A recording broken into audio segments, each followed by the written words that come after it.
Hey guys, welcome back to the channel. This is story about Naruto gets banished from Konoha after his failure to return Sasuke part 1. Before I start, please do support for more amazing content and comments for part 2. Do consider to subscribe my channel and share my video to your friends and check out the description as well. Let's start the video. The battle between Sasuke and Naruto had just ended and Sasuke had decided not to kill the unconscious Jinchuriki, not that he would have succeeded with a guardian watching over him from a nearby mountain and with Itachi and Kisame seeing the battle just in case Sasuke would try to kill Naruto, since that would interfere with the Akatsuki's plans. As Sasuke left, Kisame moved forward toward the fallen body of Naruto, having seen the opportunity to take the 9 tails without the need for a struggle during which Naruto without doubt would release the 9 tails. Kisame, stop, our orders were to watch. It's not time yet to take the 9 tails, Jinchuriki. You saw how weak he is, said Itachi, trying to stop Kisame from taking the boy's body without blowing his cover. Yes, I also saw his potential. Itachi, he will one day surpass us in skill and power, and I don't want to get more hurt while we subdue him, so it is better that we do it now while he is still this weak, said Kisame with a decided tone, showing that only death would stop him from achieving his goal. If you say so, but remember you will have all the responsibility if this goes wrong, said Itachi, transforming his eyes into their Magenkyo Sharingan form, having decided to kill Kisame. Before Itachi could act, a man fell right before them, kicking up a cloud of dust. As soon as the dust cleared, they saw the man standing before them. He was 185 to 190 centimeters with white hair, a lean body, and a pair of unnerving ice blue eyes that seemed to shine with an inner light. The man was wearing a white coat much like those that Akatsuki members wore, only this one was totally white. I'm afraid I can't let you do that to him, he said, gesturing to Naruto. Too bad, we will have to kill you to then, old man, said Kisame, drawing his sword. I hope to avoid this, but remember you asked for it, said the old man with regret laced into his voice. Kisame launched forward, intending to cut the man in half with his sword, but was stopped by the old man producing a sword out of nowhere. The sword was still in its sheath, but still its design was very strange. Imagine a medieval broadsword. Neither Itachi nor Kisame remembered to have ever seen such a sword design in all of the elemental nations, and they had seen almost all of them. The old man took the blade out of its sheath, causing a shockwave which threw them off balance, and cracked the rock they were standing above.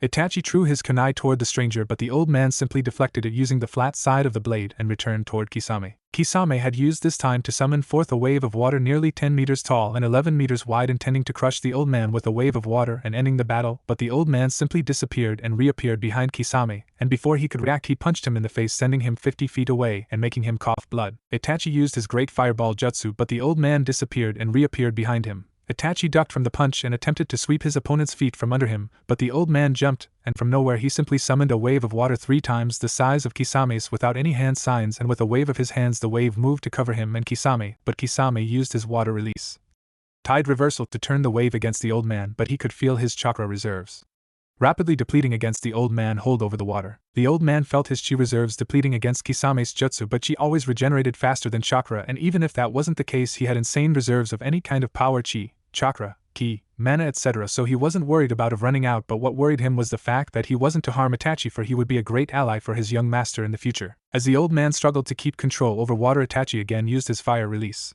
great fireball, hoping not to kill the old man. After all, he was an ally and quite a powerful one, judging by the way he was handling both Kisame and him without any wounds, and that was quite a feat, but he had to keep his cover. Before the fireball could touch him, the old man's eyes shined a brighter blue and a wave of force came out of his body and spread over the battlefield, destroying the fireball, the body of water near him, through Kisame and Itachi a good 100 feet away from him, and fractured the rock around them for a few hundred meters. You made me use the power of my eyes, congratulations. Last time I used them it was a century ago against a very powerful demon, the old man stated matter-of-factly, but now you are in deep shit. Before they could react, the old man said gravity and the gravity in the area around Itachi and Kisame increased 100-fold, creating a very large crater.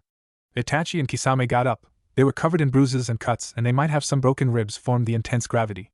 What baffled Itachi was the fact that his Mangekyo Sharingan reacted to the power of the old man like the knowledge of such power was instilled in his very genes. Like a song that you remember the melody but not the words and title. Kisame launched himself toward the old man, but the old man simply jumped away, but instead of falling down he stayed up there floating. The old man took his sword out and said wind, and the sword glowed the same soft blue as the old man's eyes as he swiped, and a massive wind blade was directed toward Kisame and Itachi.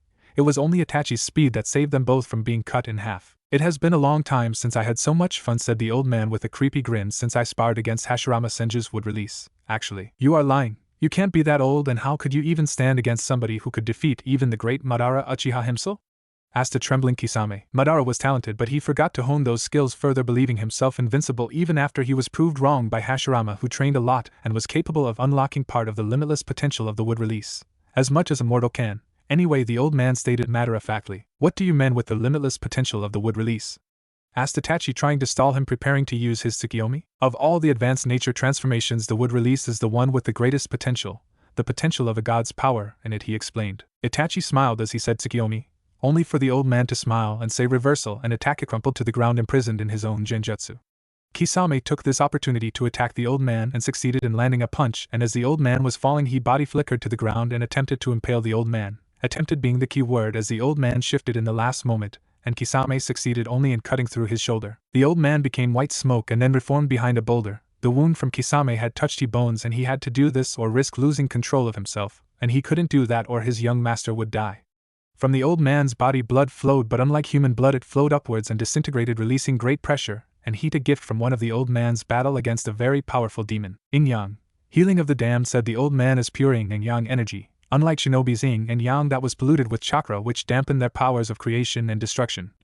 Formed in his hand as halos of red and blue which he pressed against his wound, and the wound healed instantaneity, but before he could react a wave of water broke the boulder he was standing against in half and surrounded him, trying to either crush him with the pressure it had or kill him from the lack of oxygen. The old man closed his eyes, and then when he opened them golden light poured from them as an inhuman voice said, "Gate of the dawn, light open," and from the old man's body light flowed outwards and the water evaporated instantly, and from it stepped out the old man, now bathed in golden light, which caused the rock around him to turn to lava. Kisame, terrified at the display of power, tried to run, only for the old man to reappear right in front of him, and with a punch he threw Kisame 20 feet deep in the rock with a severe condition of burning from the ultra-hot body part that touched him. As he saw that, he ran with the speed of light toward where Itachi was, and as he arrived there he stopped using the power of the gate, and his cloak of golden light disappeared. He approached Itachi and touched him in the forehead and said, "Awaken," and Itachi opened his eyes, but those were not the eyes of a man tortured for days within his mind, but those of a man who had been woken from the best dream ever. "You could have left me in there for a little while more," Itachi complained. "Then you would have been lost forever within your desire, as I have an almost limitless supply of chakra, and then your mind would refuse to awake," explained the old man. "So what are your intentions for stopping us?" asked Itachi. "I seek only to protect my young master," said the old man. "Who? Naruto?" asked a surprised Itachi. "Yes, he is one of the few remaining descendants of the Akatsuki family, and the only one with the gift," explained the old man. "What gift? And wasn't that the family of the Sage of the Six Paths?" asked an even more intrigued Itachi. "Yes, that was, but before that they were even more powerful, but then they declined and generations later Hagoromo's surfaced to bring them back to glory, as that family is always destined," explained the old man. "In time the family split into different branches, the Senjus, the Uchihas, and the Hyuga. After some decades other families split from them, but the most prominent were the Uzumakis, who had inherited some of the skills of their ancestors in the form of seals, and due to their nature they were prime candidates for one with the gift to be born, and they didn't fail our expectations. As for what's the gift, it's not my secret to give away." "So can you at least tell me your name?" asked Itachi. "In another time and place, perhaps, but not now," said the old man. "Do you know any healing jutsus?" "I do." "Why?" asked Itachi. "Because I overdid it a little with your friend. Now go and get him to me here, because only my powers can heal what the dawn's light harms," said the old man in a sheepish tone, "and I need you for an explanation on why he is still alive." Without saying a word, Itachi left to take Kisame's body and returned after 10 minutes, only to find the old man in a meditation pose levitating 3 feet of the ground. "Hey old man, I brought him," said Itachi. "I know, I felt you both the moment you arrived," said the old man as he floated down to the ground. He approached the unconscious form of Kisame and held his palms right in front of Kisame's abdomen, where his robes were torn and showed burned flesh and even some crisped organs. It was a wonder that he was still alive. "Yin Yang, healing of the damned," said the old man as his palms were again covered in the ethereal halos of pure yin and yang energy, and he touched Kisame's abdomen. The wounds all disappeared, only leaving a broken rib or two, for show mostly, and a big scar in Kisame's abdomen. "Unfortunately, it takes more power than that to properly heal the damage wrought by the dawn's light, and I'm not willing to waste it on your friend here," said the old man. "Take him and leave. A group of A and Bs led by Kakashi Hatake are almost here, and it wouldn't do to find you here, would it?" As Itachi and Kisame left, the old man swore as he sensed that Kakashi had seen Itachi and Kisame, but he didn't have the time to fix things. The machinations of destiny had been put to work, and without a fully fledged master there was nothing he could do. Kakashi Hatake was having a troublesome period, and that was saying something. Initially Orochimaru had attacked Konoha, and then Sasuke left, or had been taken, nobody knew, and since there wasn't something better available at the moment, they sent a group of rookies to do a veteran's job. Surprisingly enough, they had succeeded. He guessed that Naruto had rubbed off on them, and then when he came to the Valley of the End he saw 2 missing Nins leaving the valley, and he could have sworn he saw a third person in a white coat, but then it was only a brief moment, and he could have been wrong. As they entered the valley they were getting readings of residual 9 tails chakra that were off the charts, and that could mean that the seal had loosened enough for Naruto to draw chakra from the 9 tails. He suspected that had been Minato's plan all along, to give his son a fighting chance against the masked man. After a minute he saw Naruto's body lying unconsciously in the valley's bottom and a man in a white coat was kneeled in front of him. The old man was currently kneeled in front of the unconscious form of his young master. The boy had the potential to be better than every one of his predecessors, but he had to grow out of his childish naivety first if he was to survive the oncoming trials ahead of him. He sensed Kakashi Hatake body flicker nearby, and he felt the worry for Naruto rolling off in waves from him. Come forth, Kakashi Hatake. I don't mean any harm to you or you sensei's son, he said calmly. How did you now? I suppressed my chakra signature, said Kakashi Kanaya, ready to attack. There are more ways than one to feel a person's coming, Shinobi, and to save us some time. I know he is Minato's and Kushina's son because I was there the night he was born, but unfortunately my hands were bound and I couldn't interfere that night, but I can today, explained the old man. How is he? Asked Kakashi, sensing truthfulness coming from the person in front of him. Just exhausted and some emotional trauma, but he'll get over it eventually, said the old man. Yang. Regeneration, said the old man as he moved his hands over Naruto's body. He felt Kurama shiver within its prison as it felt a presence even older and more powerful than itself. There, that should do it. Take good care of him for me, Kakashi Hatake, said the old man as he disappeared. Wait, said Kakashi, but the old man disappeared before he could say anything. 3 days later, Konoha's hospital. Naruto, a voice whispered within Naruto's mind. Don't be that evil, Gigi, let me sleep some more, answered Naruto. I'm not Hiruzen Master Naruto, answered the voice. Who are you? Asked Naruto, realizing they were in his mindscape. My name will be revealed to a later time, Master. As to who I am your protector, answered the voice. How do you do this?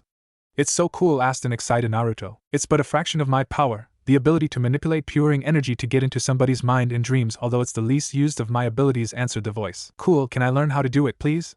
Asked Naruto. That and more, my young master. Unlike me, your only limitation is imagination, answered the voice. Wait, why do you call me master? Asked Naruto. Because you are. I have served your family for centuries before they fell from grace, explained the voice. Really, so I am what? Royalty? Asked Naruto. I will explain when we meet, but I came to warn you that right now there's a conspiracy to kick you out of He Village, warned the voice. But why? How? Spluttered Naruto. Because of the 9 tails. They don't understand you, and what they don't understand they fear and seek to destroy, explained the voice. I don't care, was the cold answer from Naruto. Finally, I'll be rid of this hateful people. Don't judge many by the actions of few. There are good people in Konoha, but right now those who seek to harm you prevail. Don't worry, I have made my move, and if worse come to pass then I will take you in, comforted the voice. Thanks, said Naruto as he felt himself return to consciousness. At the same time, Hokage's office. The new Hokage, Tsunade Senju, was about to attend her first council meeting. She knew she was in for a very difficult challenge, as the old man had already told her about the councilman's plans to banish Naruto from the village. The boy was the only reason she accepted the office in the first place, and if they thought that she was going to just accept it, they were in for a surprise. As she entered the council chamber, she saw the full council was in there, which was quite surprising as most of the time half of them were missing, especially the civil part, as they always had some important business to attend to. That being said, this only meant this was a very important matter for them all to be reunited, the only other occasions being urgent meetings. The foundation of Konoha and the reunion 12 years ago to decide what to do with the heir of the 4th Hokage. Good day, gentlemen. I'm really flattered that you are here today on my first council meeting as the new Hokage, said Tsunade, deciding to play dumb. The honor's all ours. However, we came here to present you a motion that concerns the safety of this village, said Kusumoto Hirakumi, a very influential businessman of Konoha, thinking that she didn't even know what was to come as their spy informed them. What is this matter? I haven't heard of any such thing. Have you, Shizen? Asked Tsunade, deciding to bait them even more. No, my lady, answered Shizen. This matter just came up, my lady, said Kusumoto the demon boy. He has been proved to be a danger to the whole village, as he had almost released the 9 tails in the Valley of the End. And that calls for the renewal of the seals placed on him by his father.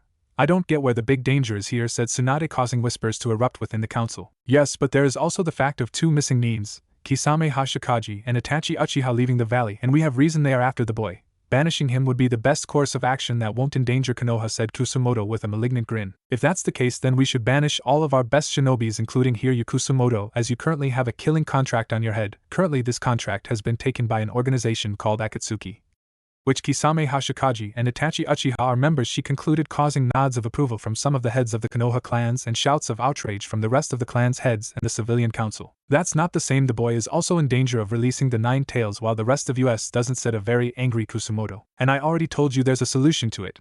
A fairly simple one, or didn't you get it, said Tsunade, barely keeping her composure. He is a demon, cried one of the members of the civil council, while the rest of the shinobi council just stayed silent. He is a vessel, for crying out loud. And even if it was so, I have the final say, as he is a ninja, said Tsunade, a vein showing in her forehead. Let's put this at vote. All those in favor of banishing Naruto Uzumaki raised their hands, said Kusumoto as he played his trump card, and 3/4 of the council raised their hands. Indeed, a majority vote, but you forget that I am essentially a military dictator to which all shinobis owe their allegiance even more than to their own clans, and I didn't remember asking for a vote, said Swanda calmly. Hereby you Kusumoto Hirakumi are arrested on charges of undermining the authority of the Hokage, and all your fortune is sequestered and passed under ownership of the village of Konoha. Anyone has any objections? Danzo watched from his seat as two ANBU dragged as screaming Kusumoto away. He liked the new Hokage's approach to things, but that went against his plans of recruiting the boy for his route ANBU. Their spy hadn't informed them of this, but that was something that could be fixed easily with his backup plan. One so well versed in the art of deceiving and politics always had an ace under the sleeve. Now we are a member short. I plan to appoint my apprentice Shizen Tatamesa as the new councilman. Effective immediately, said Tsunade, earning an uproar of displeasure from the council. If I didn't know you better, I would think you are trying to replace the council with people loyal only to you, said Hayashi Hyuga with a hint of amusement in his voice. I'm merely replacing a retired councilman with another who is suitable for the job and who is more suitable than someone whom I have personally trained, said Tsunade in a sweet tone that sent shivers down everybody's spine. That's very wise of you, my lady. If we have concluded this council meeting, I have important business to attend to, said Danzo as he got up. Indeed, we are finished for today. The council is dismissed, said Tsunade as she waved her hand. All the participants of the council left the meeting room and headed outside to discuss this new development. 3 hours later, in a mountain cavern in the border between the land of fire and the land of iron, the old man came out of nowhere, causing a ripple to spread in the air around him. As he sat down in a rock, he let 2 almond-shaped jewels the size of a human eye drop out of his punctured arm into a metal box, and then returned to his arm. Damn the kid. Because of him I lost my favorite coat, said the old man as he took his setting yang. Heavenly restoration and golden light covered his punctured arm and healed all the punctures and the venom that had been in his body before he could lose control and level the whole mountain. I see you haven't changed, Takagi said in an ethereal voice. But it can't be, you are supposed to be dead unless trailed off the old man, aka Takagi. Unless I have transcended time itself. Yes, I learned how to do that. Unfortunately, I only figured it out moments before I died, said the voice, stepping out of the shadows, revealing a man with gray skin and horns. Hagoromo, it's been a long time since I saw you, said the old man as he hugged him. Indeed it has, sensei. My brother would like to say hello, but he still hasn't got over sulking the fact that he left his eyes in the energy vessel and now has to rely on his other senses, said Hagrum as suddenly a wave of force came out of nowhere and knocked him out of balance. I heard that, came a voice much like Hagoromo's own but a bit deeper. That's the downside of having an ascended brother. He always gets to punch me even from another dimension, said Hagoromo. I heard that too, you know, said the voice, sending again another wave of force. You still haven't grown out of your childish behavior, said Takagi, laughing very hard. It has been the only thing that has kept us sane this last millennia, said Hagoromo, so what do you need a pair of Rinnegan jewels? I'm going to give the Rinnegan to Naruto Uzumaki, the heir to the gift of the Emperor, said Takagi. So finally one has arrived, and we who though he was just the reincarnation of Azura, said Hagoromo. Well, that means I will have to give him the half of my power earlier, and so will my brother. You know, once he comes into his power he won't need that, right? Asked Takagi. True, but this has been my goal for all this time, to find a reincarnation of Indra and Azura that will break the cycle of hatred, and to do that they are going to need to inherit half of my power each, said Hagoromo. Well, just wait until he has advanced enough in his training before dumping all of that power on him, said Takagi in an authoritative tone which didn't take no for an answer. His full powers are greater than whatever you two combined can have, but he is still too young and unexperienced. Of course, sensei. You know I always was the responsible one, said Hagoromo. That is not true, remember Nishikawa, said the voice of Hamura Atsutsuki. Shut up, said Hagoromo. Make me, was the reply. Hagoromo disappeared and Takagi could have sworn he heard them mock fighting again like they did when they were young, and he had trained them into the use of their powers as was his duty to train the heroes chosen by the emperors to eat the fruit of the Shinju, although Kaguya stole it so she wasn't classified as a hero despite being descendant of the last emperor. Danzo stood there listening the heads of some of the ninja clans of Konoha and the rest of the members of the civilian council discuss on how to get rid of the demon child. Frankly, what they were doing was in his interest, as he would gain a Jinchuriki as a member of Root. But he was afraid of the reaction of the new Hokage. She had shown she wasn't as passive as Hiruzen, and she dealt with opponents ruthlessly. The execution of Kusumoto for high treason was a perfect example. There was only one way to do this, and he would have to go out in the open in order for that to work. Gentlemen, said Danzo, stepping out of the shadows, I think that I may have a solution for your problem. Danzo, I thought you were neutral in this affair, said a smirking Minamoto Hatsune. She was head of the Hatsune clan, a small clan which trained some of the best swordsmen in this village and were now, after the fall of Uchiha, trying to gain influence. Let's say I have an interest in keeping you all alive, said Danzo. The Hokage won't kill us, she still needs us and our money, said Osaki Ryu, currently the third wealthiest man in Konoha. You fools, you think you are still dealing with Hiruzen, said Danzo, laughing. She is the granddaughter of Tobarama Senju, and she has inherited his ruthlessness from him. Then what do you propose we do? Minamoto. Simple, we go to the only person who has more power than the Hokage, said Danzo. Who the demo? He won't listen, why should he? The Hokages have never failed him until now, answered Minamoto to Danzo's suggestion. He will if we present our case the right way, said Danzo, smirking. We will present the boy as a danger to the village. his battle with the Uchiha, and subsequent release of the Nine Tails chakra being the prime example. If the Hokage says he is no danger, the daimyo will believe her instead of us, said Osaki. He will not if the boy is a relative of hers, said Danzo, his smirk turning into a full-blown smile. What are you talking about? Asked Minamoto. The Uzumakis were allies of the Senju, and the first Hawk married Mito Uzumaki, and from there we all know the story, but what many don't know is that Kushina Uzumaki was the niece of Mito from her sister, thus making Naruto and Tsunade cousins, explained Danzo, much to the shock of everybody. So we have a way to banish the brat, but the problem is that contacting the daimyo will require lots of time. Probably years, said Minamoto. True, but if you have the right friends then it won't take nearly as much, a month or so, said Danzo. However, to do that we will need a lot of money, which our estimate friends will be happy to give to us, right? Yes, we will give anything to make that monster leave so that our children may be safe, said Nakashima Yuringa, the second wealthiest man in Konoha. Very well then. Prepare 5 million ryo within the week, and in less than a month we will have a decree signed from the daimyo which will legalize the brat's banishment, said Danzo, and then we body flickered away, leaving the conspirators to discuss some more on this new development. As Danzo left, he couldn't help but laugh at the sheer stupidity shown by the group of conspirators. It would take only 1 million ryo to buy an audience with the daimyo, but they unknowingly were paying for Root's continued existence, and what's more important, they would help him gain a new weapon, the greatest one out there, the Nine Tails. The next morning, in the outskirts of Konoha, Naruto had been waiting for this moment for the last 3 days. He would finally meet the old man himself, and not just through dreams. He had arrived in the clearing that the old man had described, at least he hoped that was the right clearing. Naruto looked around, but he could only see the trees, small animals moving, but not even a trace of the old man. After some time he decided to sit down and meditate in the pose the old man taught him.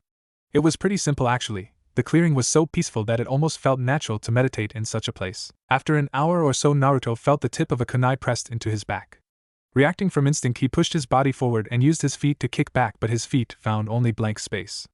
Naruto got up and at the same time drew a kunai from his bag and got into a fighting stance, only to see that the kunai that was pressed into his back was simply floating on thin air. Nice reflexes. But anything beyond a chunin and you would be dead, said the old man from up in the branches of one of the trees surrounding the clearing. So I suppose you are the old man, said Naruto. Indeed I am. Now I need to train you so that you can at least fight on an equal footing with a Kage-level opponent, said the old man. Cool. So what are we going to learn? Some cool jutsu or some kick-ass taijutsu? Asked an excited Naruto. No, we are going to learn history, said the old man as he jumped from the tree and right in front of Naruto. That's dumb. Why do we needs to learn history anyway? Asked a disappointed Naruto. You do because you need to learn the history of your family so that you can know the power that you hold, explained the old man. So what power do I have? Asked an eager Naruto. You possess the greatest ability that exists. You possess the gift of the emperor, said the old man as he gestured for Naruto not to interrupt, seeing as he was dying to ask a question now. The power originated from your many times grandmother, Araki Akatsuki, exactly 4,500 years ago. Who are the Akatsuki clan? I have never heard of them, asked Naruto. They are best known to shinobis as the family of the Sage of the Six Paths, but before that they were the emperors of the elemental nations and even a great deal of territory beyond that, explained the old man. So I am royalty? Asked Naruto. No, while you do have the gift, the empire ceased to exist 1500 years ago when the last emperor and the last member of your clan to possess the gift choose to die, answered the old man. Choose to die? Asked Naruto. Yes, one with the gift can only die when and if he chooses, but that's not your power. It's a byproduct of your power, but we will get into that later, answered the old man. Keep telling me about this Akatsuki clan, said Naruto. Well, your ancestor Araki Akatsuki was the first one to have the gift. She hated war, so she sought to end it and unite the land, which at the time was in continuous war between the noble families, said the old man. In order to do that, she united a group of people who had her same opinion and founded the Gamer Corps. Using her vast power, we gamers have the ability, well, to make our lives as a game. The most useful ability was the one called Dungeon Creator, which allowed us to create a pocket dimension in which we trained. Our power grew quickly and the wars were finally stopped, and your ancestor was chosen as the first empress. In time the gamers noticed that they could cheat through their power, and from the best of them a Black Ops group was created. I myself was the best cheater of my generation and became the last emperor's personal bodyguard and assassin. In the end I was entrusted by him with immortality and chosen to train the new emperor, finished the old man. So you are my mentor? Asked Naruto. Yes, now about your power. The gift of the emperor is a pretty simple power, said the old man, taking out a scroll. It allows you to take things from fiction and make them real. For example, in this scroll there is a description of the crystal that gives the power of a gamer. You can take it out, and then you will simply have to break it, and you will have the power of a gamer, which you must because every emperor must have it. So how do I do it?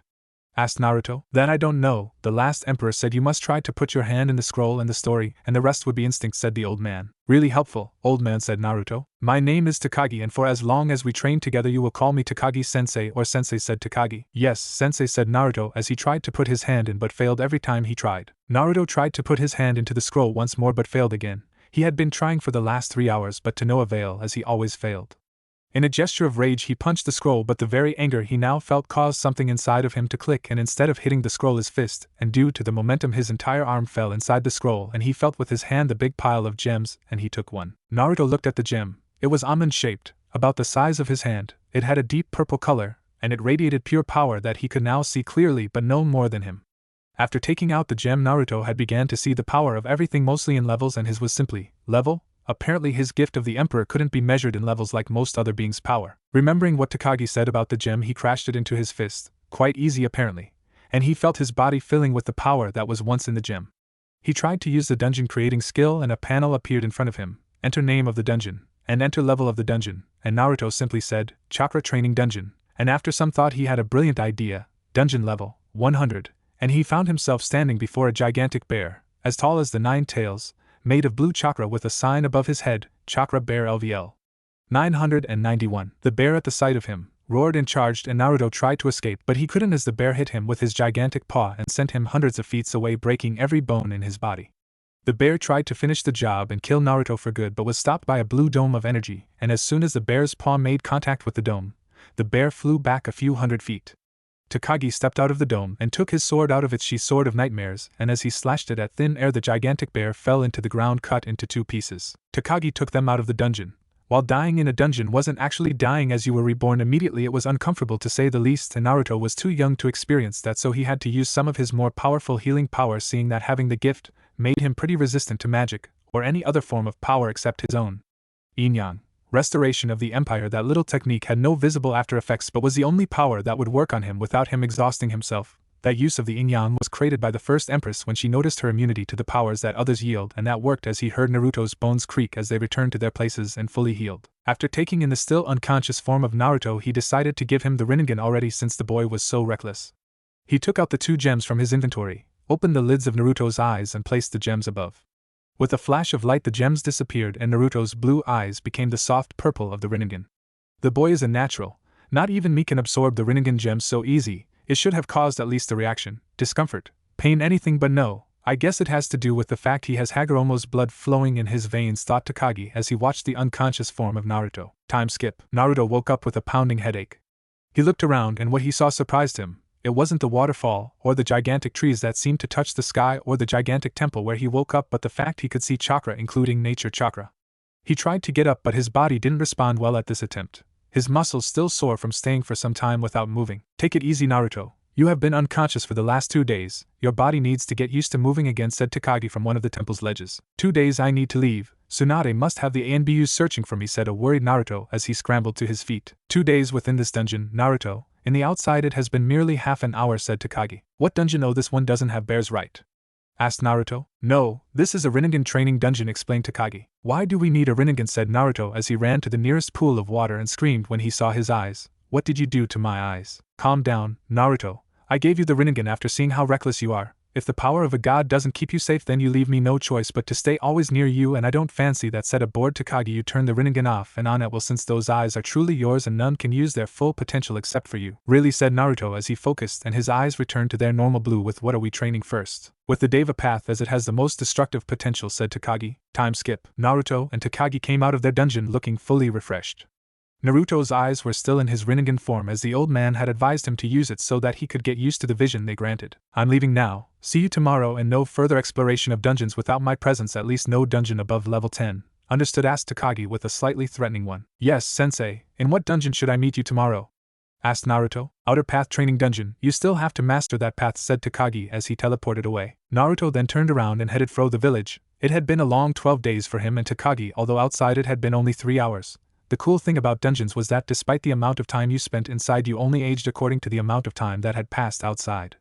In that time, Naruto had mastered all of the 6 paths thanks to the use of the multiple shadow clone, especially the Deva path, which he had mastered to a degree that allowed him to perform some gravity-based jutsus unknown to anyone except for the sage of the 6 paths, his brother, Takagi, and Naruto. The other path that Naruto had easily mastered was the Preta path. His mastery was thanks to his using of the multiple shadow clone jutsu, and according to Takagi he had mastered the 6 paths except the outer path even faster than Hagoromo Akatsuki, even if he had used the multiple shadow clone jutsu. The power that he had discovered in the Preta path was amazing. Not only one absorbed chakra from other living beings, but it could also absorb nature chakra even while moving. Technically it would allow him to become a sage without the need of summons, and to keep such a form for a limitless time span. Furthermore, it gave one a perfect control over chakra to the point one could replicate bloodline limits, and if he was right it could have the ability to turn natural chakra into normal chakra, granting one a limitless supply of chakra, seeing as natural chakra was infinite. As he got near the village gates he turned off his Rinnegan, and he felt that without it activated something was missing, the world lost its color, and everything seemed so dull. The guards didn't even pay attention to him when he entered the village gates, so he headed immediately for his home, not looking back to see the dirty looks the guards were giving him. 2 months later, Danzo was a very happy man. He had finally got the decree signed from the daimyo, and although it had taken more time than expected, he would now have the perfect weapon against the enemies of Konoha. He had entered the Hokage tower with a smile and was heading toward the room where the meeting of the council was happening. When he got to the door he stopped smiling and adopted a serious face, and then entered the room. At his sight the council members smiled and prepared to teach the Hokage a lesson. "Yes, Danzo, with what may I help you?" asked Tsunade. "I'm here to attend the council meeting, or have my rights as councilman been removed?"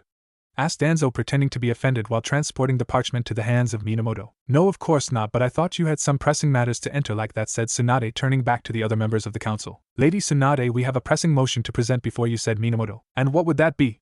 asked Tsunade, obviously bored. "A motion for the removal of the demon child, Naruto Uzumaki," said Osaki Ryu. "Either we closed the matter 2 months ago, or do you want to pay a visit to Kusumoto?" threatened Tsunade. "Of course not, but for the safety of the village you mustn't let your emotions control you. He may be your relative, but he is still a danger to the village," said Osaki. "I'm being objective," said a very angry Tsunade, releasing her killing intent. "The daimyo doesn't think it that way," said Minamoto, producing the scroll with the seal of the daimyo. "The daimyo has no right to banish my subject," said a very angry Tswanda, many of the civilian council fainting from the intense ki in the room. "No, but he does have the authority to declare a ninja a missing nin, and that's what Naruto is as of now, and a village who harbors a missing nin.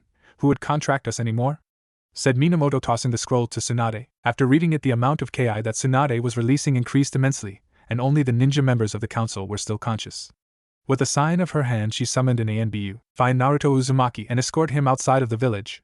But no harm must come to him, or you'll deal with me," threatened Swanda. "Immediately, my lady," said the ANBU, and he body flickered away. "Wake them up and then leave my sight, except you, Minamoto Hatsune. You are under the charges of treason against your Hokage. How do you plead?" asked Tsunade. "Innocent. How may I ask? Have I betrayed my Hokage?" asked Minamoto. "You have undermined my image in front of the daimyo, and last time I checked that was treason," said Tsunade, waving her hand, and 2 ANBU entered the room. "You are doing this just because you don't want the boy to be banished," said Minamoto. "Be that as it may be, you are still guilty. Take her away," said Tsunade to the 2 ANBU. "Her replacement will be Kakashi Hatake. Anyone here has any complaints?" said Tsunade, and when she got nods of no she said, "Very well, you are dismissed." In the meantime, outside of Naruto's apartment, in the last 2 months Naruto had fully mastered the power of the Rinnegan and had been trained in the other powers by Takagi. He was allowed to even slay Azuras and Devis and acquire their powers, so it wasn't a surprise that he felt the ANBUs approaching, especially since they were oozing negative emotions. 2 ANBUs, one wearing a tiger mask and the other a fox mask, body flickered in front of him. "Naruto Uzumaki, you are hereby banished from Konoha by the order of the daimyo of the Land of Fire," said the ANBU who had the tiger mask. "On what grounds?" asked Naruto. "You are a danger to the village and you are a demon. Aren't those reasons enough?"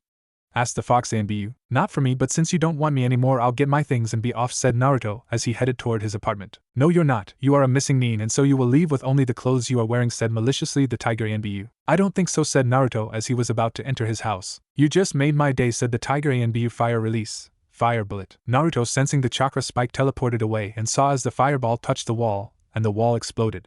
He turned his Rinnegan on, and he said, "Lightning release. Heavenly artillery," without making any hand signs as his predapath made it useless, and 5 streams of electricity came out of his hands and headed for the ANBU, who dodged and retaliated by using the fire bullet jutsu again. Naruto dodged, summoned a massive storm of flames through the use of magic by muttering a few words. That kind of magic needed no power, only the ability to calculate, which Naruto had in abundance. The storm took them by surprise, and the tiger ANBU quickly made some hand signs and shouted, "Fire release. Fire torrent," and from his mouth a large stream of fire came out, but it only served to strengthen the firestorm more, and he was hit by it.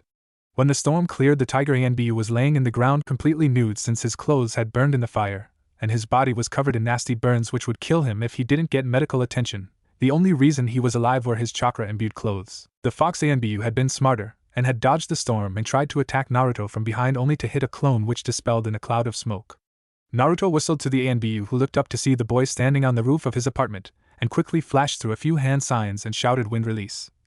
1,000 cutting blades and a strong wind gust which held the power of 1,000 blades headed toward Naruto, who muttered a few words, and an arrow made of golden light headed toward the ANBU and passed right through the enemy jutsu, which ceased to exist since Naruto absorbed all the chakra it held and pierced the ANBU right below his heart, a fatal spot, but not immediately. He entered his house and put all of his items in his inventory, and then proceeded to teleport away in the forest outside of Konoha.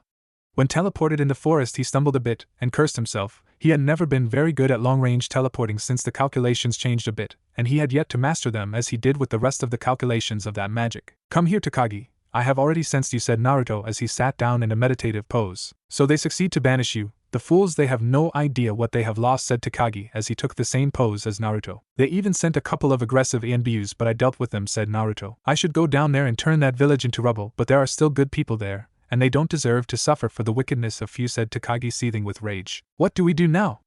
asked Naruto. "Now we turn you into the mightiest warrior this world has ever known since the last emperor," said Takagi with an all-too-sweet tone, and Naruto knew he was in for a lot of pain. In this 2 years Naruto had fully mastered the normal powers of the Rinnegan.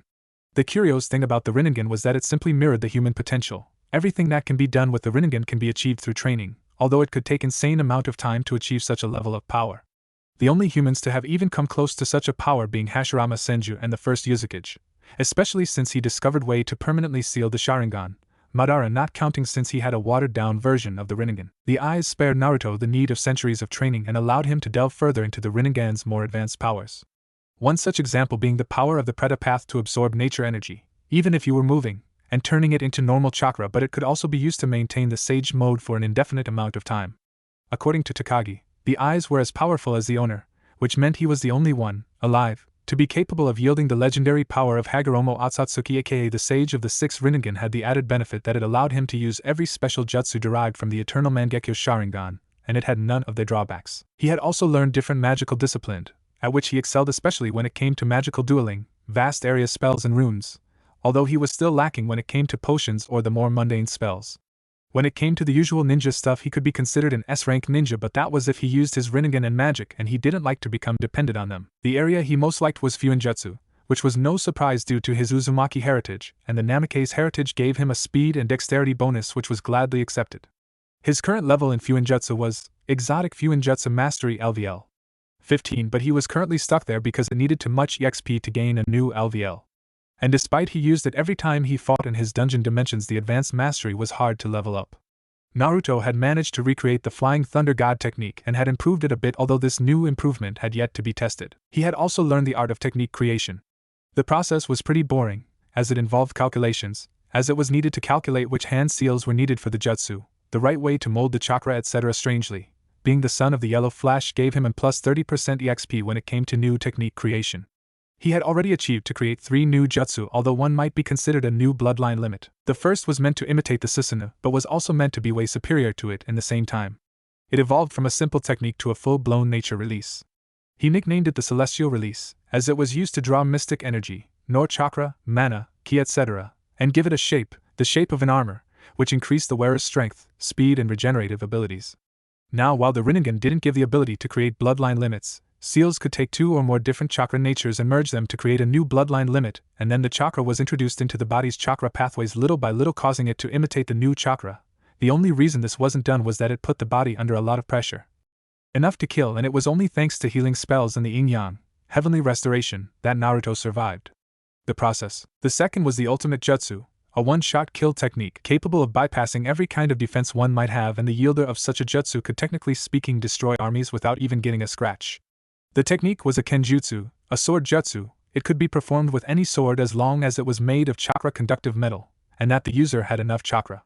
It worked by causing the sword to go through dimensions, multiple dimensions at once, to avoid a Kamyu user to survive by becoming intangible, and the tip of the sword was transported right inside of one's body, usually in the middle of the heart, in the frontal lobe, or at the intersection between the brain and the spine, meaning instant death. The only downside being that only those with really large chakra reserves could even think about using it, since it required a lot of chakra to utilize. The third was an army killer jutsu. The jutsu was an lightning release technically speaking, because the user only spent minimum amounts of chakra to gather the clouds and then to cause lightning in the clouds to become stronger by 10-fold, which wasn't done by chakra, so one only needed to start the reaction and then it continues on its own. The result was a massive thunderstorm which could be directed by small amounts of chakra, to hit any target in a half-mile radius. The lightning bolts from the storm were truly destructive, especially when used against large numbers of foes. In those 2 years he had gained a reputation as the Lightning Fox Warrior, or as the one-man army, due to him always taking almost suicidal missions, alone, and coming out unscathed and successful. The first nickname was earned by using his father's Flying Thunder God, which he used in the form of senbons who had a small piece of paper, with the formula attached to it, in combination with his army killer jutsu, that he had named Lightning Release, Heavenly Retribution. While the second out of the fact that he could create up to 2,000 clones and still have enough chakra to equal that of a few Jonins, and the way he utilized them, made him resemble more to a small army than to a single ninja. Takagi appeared before him using his teleport ability. He was wearing armor beneath his usual white coat, which meant a lot of trouble. "Naruto, come here," now said Takagi with a concerned voice. "Yes, sensei," said Naruto, appearing right in front of Takagi in a burst of speed. "It's time for your first mission of an emperor class," said the man. "Well, that's good, right?" asked Naruto. "Not so good. You'll have to face a demon," said Takagi with a frown. "Didn't the previous emperors kick them all out?" asked Naruto. "No, not all of them. They're just too many to get rid of," completely explained Takagi. "So this one is particularly dangerous?" asked Naruto. "He's a medium threat, but still I'm worried about you. You have yet to become immortal," said Takagi with a reproachful glare directed at Naruto. "I'm not becoming immortal, I thought that was settled," said Naruto. "It'll happen, whether today or after a few decades, it is inevitable," said Takagi. "Yes, whatever, old man. Anything I must know about this demon?" asked Naruto with a shrug to Takagi's comment. "Yes, its name is Morio. This little guy found how to merge himself with the released negative energy of the entire mankind, and there's a whole lot of it around," explained Takagi, "but as expected for one so weak he only succeeded partially, but that still made him stronger and technically immortal. So there's no way to kill him, and I am not that good with seals yet," said Naruto. "No, his physical form can still be killed by the ancient chakra I gifted to the priests of the land of demons, but they are only human, and don't have enough chakra to pull it off," explained Takagi. "So all I'll have to do is combine my chakra with one of the priests and bye-bye demon?" asked Naruto. "No, it's too dangerous for you, and if the priestess of the land of demons can effectively seal it, then there is no need to take unnecessary risks," answered Takagi. "You'll be hired as an independent ninja to escort her to the shrine where the body of the demon is sealed. However, there's a problem there." "I didn't expect nothing less. What is it?" asked Naruto with a bored face. "There's only one priestess left, and her guardians have already contacted ninja from the Leaf. A team is supposed to meet them tomorrow, but some of the old people still remember me, so they will grant an audience to us in order to decide who is going to escort her. And even that is more for bureaucracy than anything," said Takagi while clearly lost in memories. "Fond memories?" asked Naruto. "A few.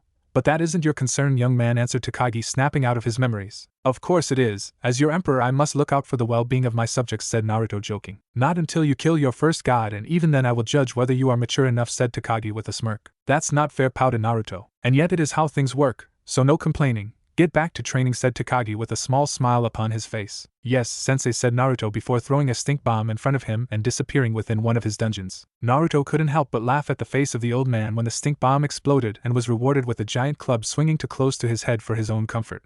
Not that he couldn't avoid it, he just didn't like being so close to dying, although he knew he would be resurrected if he died within one of his dungeons. Avoiding the club, Naruto jumped away and prepared to face his new opponent, a 16 feet tall ogre, with gray skin, yellow eyes, proportionally large limbs, totally naked except for a piece of cloth in front of his crotch. He was a LVL 53 giant ogre. Those guys were dangerous, especially if they hit you, but on the other side they were pretty slow. Naruto took out a bunch of senbons and threw them in the air, and with enhanced seal they dispersed all over the dungeon's superficies, or at least a decent piece of it, as these things were as big as needed. He took out a very long katana. This katana was pretty normal except that its blade was 150 centimeters tall. It weighed 8 kilograms, not a big deal for Naruto, especially since he used seals which made the sword lighter, but only for him. He lazily started teleporting around the ogre, waiting for others of its kind to gather, and he wasn't disappointed. In less than 10 minutes 30 of them were gathered in a circle trying to hit him. Then Naruto teleported to a nearby tree while switching with a shadow clone and rapidly monded the 6-hand seals needed to summon his army killer jutsu.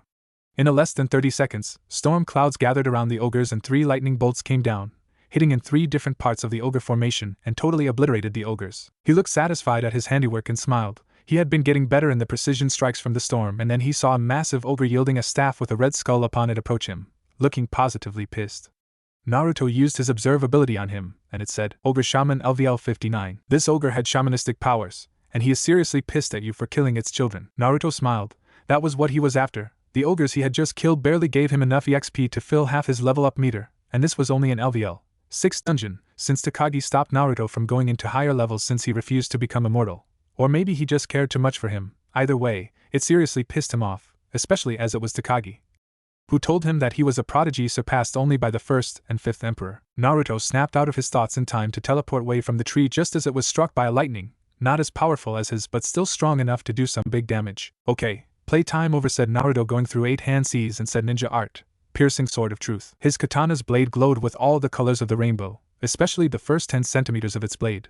In a second the glow was over and the ogre fell, blood coming out of his mouth, as his brain was cut in two from the inside of his head, no outside injuries. He saw 5 more shamans running toward him while sending fireballs in his direction. He dodged them and went through the hand seals again and said ninja art, 1,000 piercing swords of truth, while pointing his sword toward the approaching group, and they too fell, their brains severe from the spine, meaning immediate death. For the next half an hour, Naruto fought against wave after wave of shamans, and after leveling up only once, he got out of there while saving it as a boss fight stage, a stage where you fought only against boss class opponents. You could have as many as you wanted, for every level that you got to kill 10 bosses in. He wasn't even tired. Takagi had taught him what he called cheat codes, messages that if sent through a mental channel to none in particular gave you an unfair advantage, in this case infinite chakra and stamina. Him as the one with the Emperor's gift had an infinite array of ways to cheat, of which cheat codes were but one, while the other gamers had only cheat codes, given to them by the Emperor and a Ludo board game in which you wrote in every quadrant, a bonus for example, plus 30 intelligence, plus 30 stat points etc., but they must have at least 3 different types of bonuses for the gamer ability to interpret as something gained in a mission. He didn't use them often as he felt they made him seriously overpowered. After emerging from his dungeon, he saw that Takagi was sitting in a lotus position, in the middle of a small pond, and was meditating. He immediately opened his status page. Naruto Uzumaki, Class, Gamer, LDL, 56, points to next level, 8.000/106.000, age 16, height, 180 centimeters, weight, 58.3 kilograms, HP, 14.700, chakra points, 64.100, MP, 150.000, Kurama's CP, HP regeneration, 80 horsepower per second, Kurama's HP regen, 700 horsepower per second, chakra points regeneration, 2.000 CP/section, Kurama's CP regen, CP/section, MP regen, 15.000, energy, 131, control, 100, strength, 53, speed, 115, vitality, 91, dexterity, 80, intelligence, 151, wisdom, 128, luck, 100, special status, Uzumaki and Namake's heir, plus 10 intelligence, plus 15 vitality, plus 10 speed, plus 30% EXP in Fuinjutsu and technique creation, Jinchuriki, plus 100 horsepower, plus 100 CP for every new LVL, trap master, plus 10% to traps, and plus 10% to stealth. Stat points to allocate, 10. Naruto didn't think twice. He really needed to improve his speed, especially if he was going up against a very powerful enemy, and the speed he had could make the difference on whether he died or lived.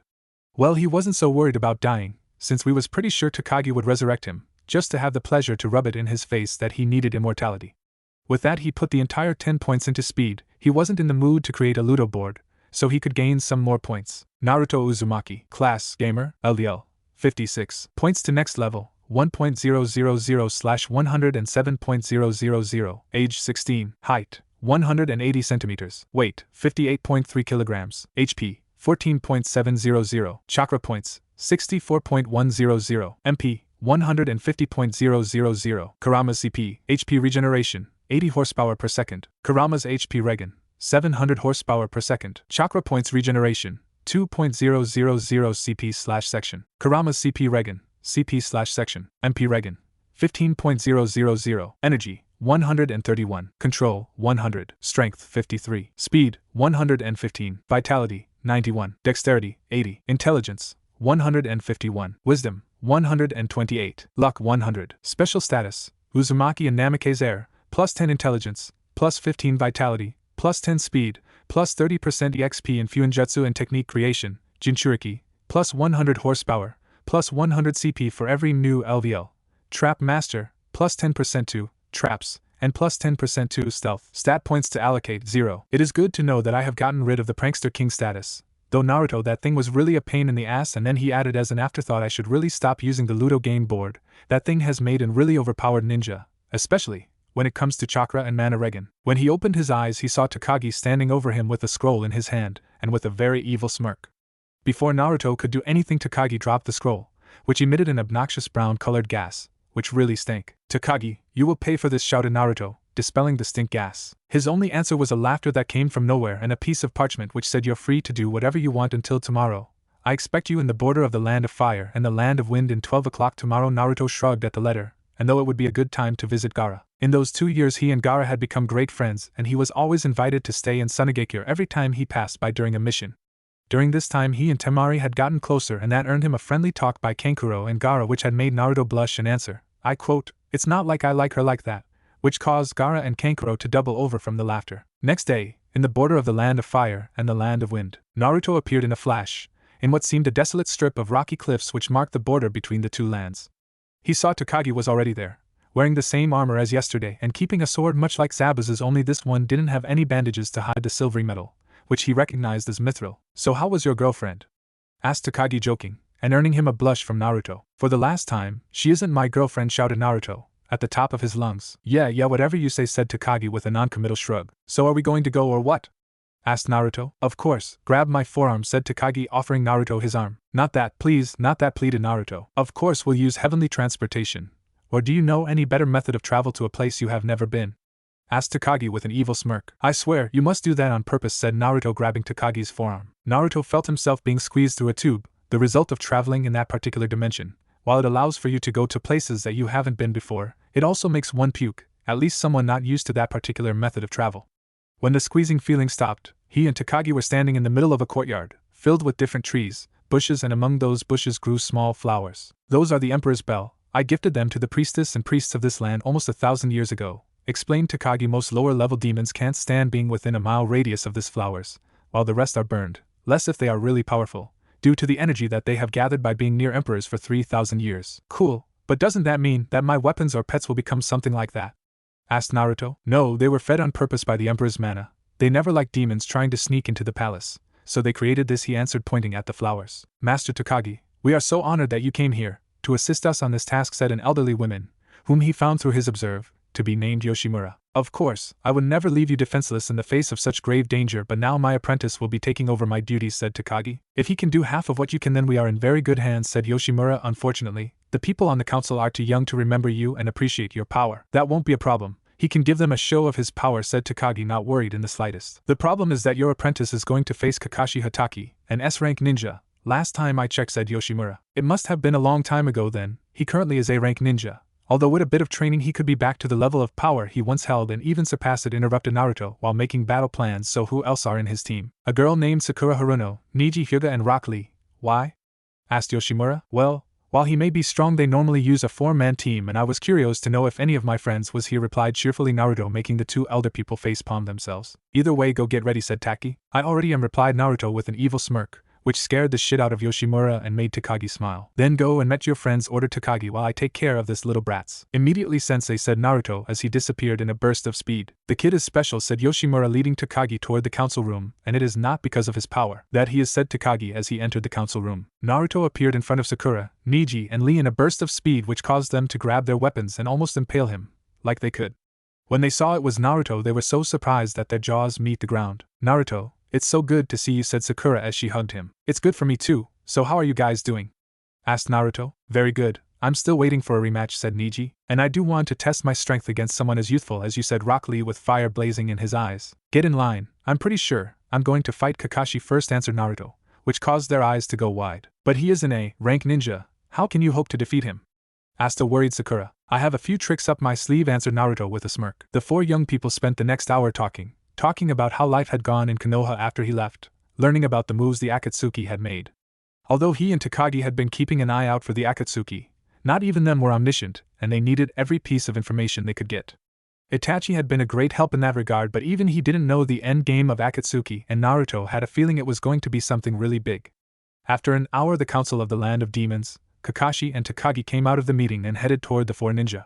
The council stopped at the entrance of the garden, but Yoshimura, Kakashi and Takagi moved toward the young ninja, and by the way that their chakra flared they were positively pissed. "Kakashi-sensei, it's great to meet you again," said Naruto with a bow. "Nice to meet you too. It has become very boring in Konoha without you around," said Kakashi, ruffling Naruto's hair. "What can I say? I'm unique," said Naruto with a very big grin. "Don't give yourself so much credit," said Kakashi. "You know Tsunade has been giving hell to the council for your banishment." "Well, knowing her temper, I'm surprised she didn't gut them instantly, said Naruto with a passive look. Well, the council decided that a fight was in order to decide who would be the best escort for Lady Cheyenne, said Kakashi. Well, I'll make sure not to hurt you too much. We can't have a member of the council going to a meeting covered in bruises, said Naruto with a mischievous grin. I see you have a great informant.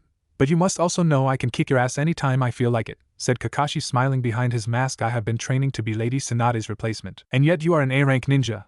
But it's not your fault you have small chakra reserve and a blind spot when you are no using your Sharingan, said Naruto. Hey, I don't have small chakra reserves, they happen to be average, exclaimed Kakashi. But for the position you are attempting to occupy, they are small, replied Naruto. We can't all have chakra reserves matching those of a small biju, answered Kakashi. You are so wrong. No matter how much you train, most mortals can never even go close to the reserves of even the one tail. They are just too big. It's just that the Uzumakis inherited the high chakra reserves of the Sage of the Six Paths, said Naruto, causing all present except for Takagi to go wide-eyed. You must be kidding me, said Kakashi. No, not at all. The Senjus, the Uchihas, and the Uzumaki are all descendant from the Sage of the Six Paths, intervened Takagi. Where do you think the Sharingan came from? Or the immensely large life force of the Senjus, Uzumakis not included as they are descendant from the early Senju, thus not directly linked?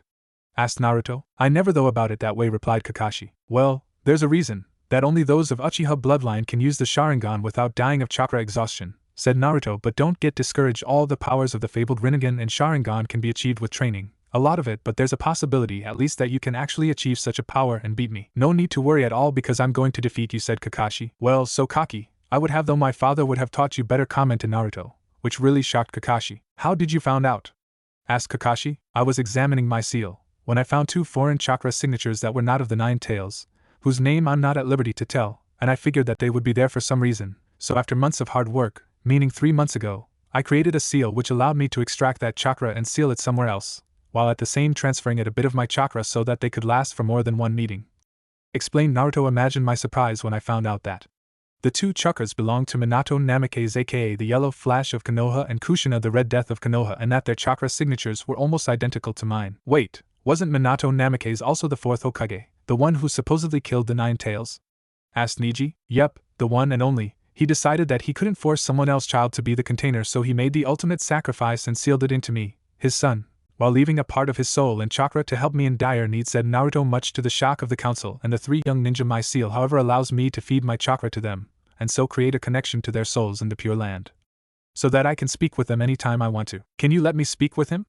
Asked Kakashi in a pleading tone. Of course, but I'd better keep you from my mother, or she will tear you apart, dead or not, especially if she learns you still read Aika, said Naruto with a chuckle. Yep, sounds like the Kushina I knew, commented Kakashi. Now we are going to fight outside of the temple. They don't fancy seeing their flowers being trampled. Well, what can you do? They really love their flowers, rhetorically asked Naruto, while sending some of his mana into the flowers, causing hundreds of them to blossom, and caused the council to drop their jaws. In a few minutes they were out of the temple. That place was really big, and came in a rocky meadow to some distance from the temple. He and Kakashi bowed to each other, and then Naruto dived to dodge an attack from Kakashi. He had gotten faster, but he was more.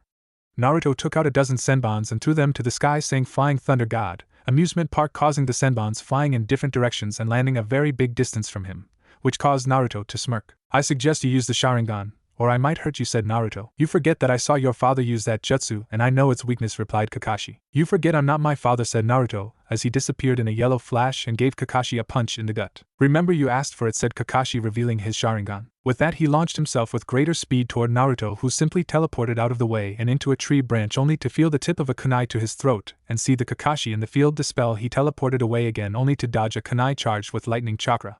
So that's how he wants to play though, Naruto, as he spawned a few dozens of shadow clones without the need of hand signs. The clones teleported away with the signature yellow flash, and Naruto went through a few hand seals before shouting Celestial Release, Sky Guard Eternal Armor, and in a millisecond a mass of energy wrapped itself around Naruto, taking a human form, albeit a 3-meter tall one, and with Naruto in the center. The armor had the same azure color as a cloudless sky. Told you that you can have the power of the great eyes, without the need to actually have them, said Naruto with a grin. A copy of Susanoo. I'm impressed, said Kakashi, making a few hand seals. Fire release.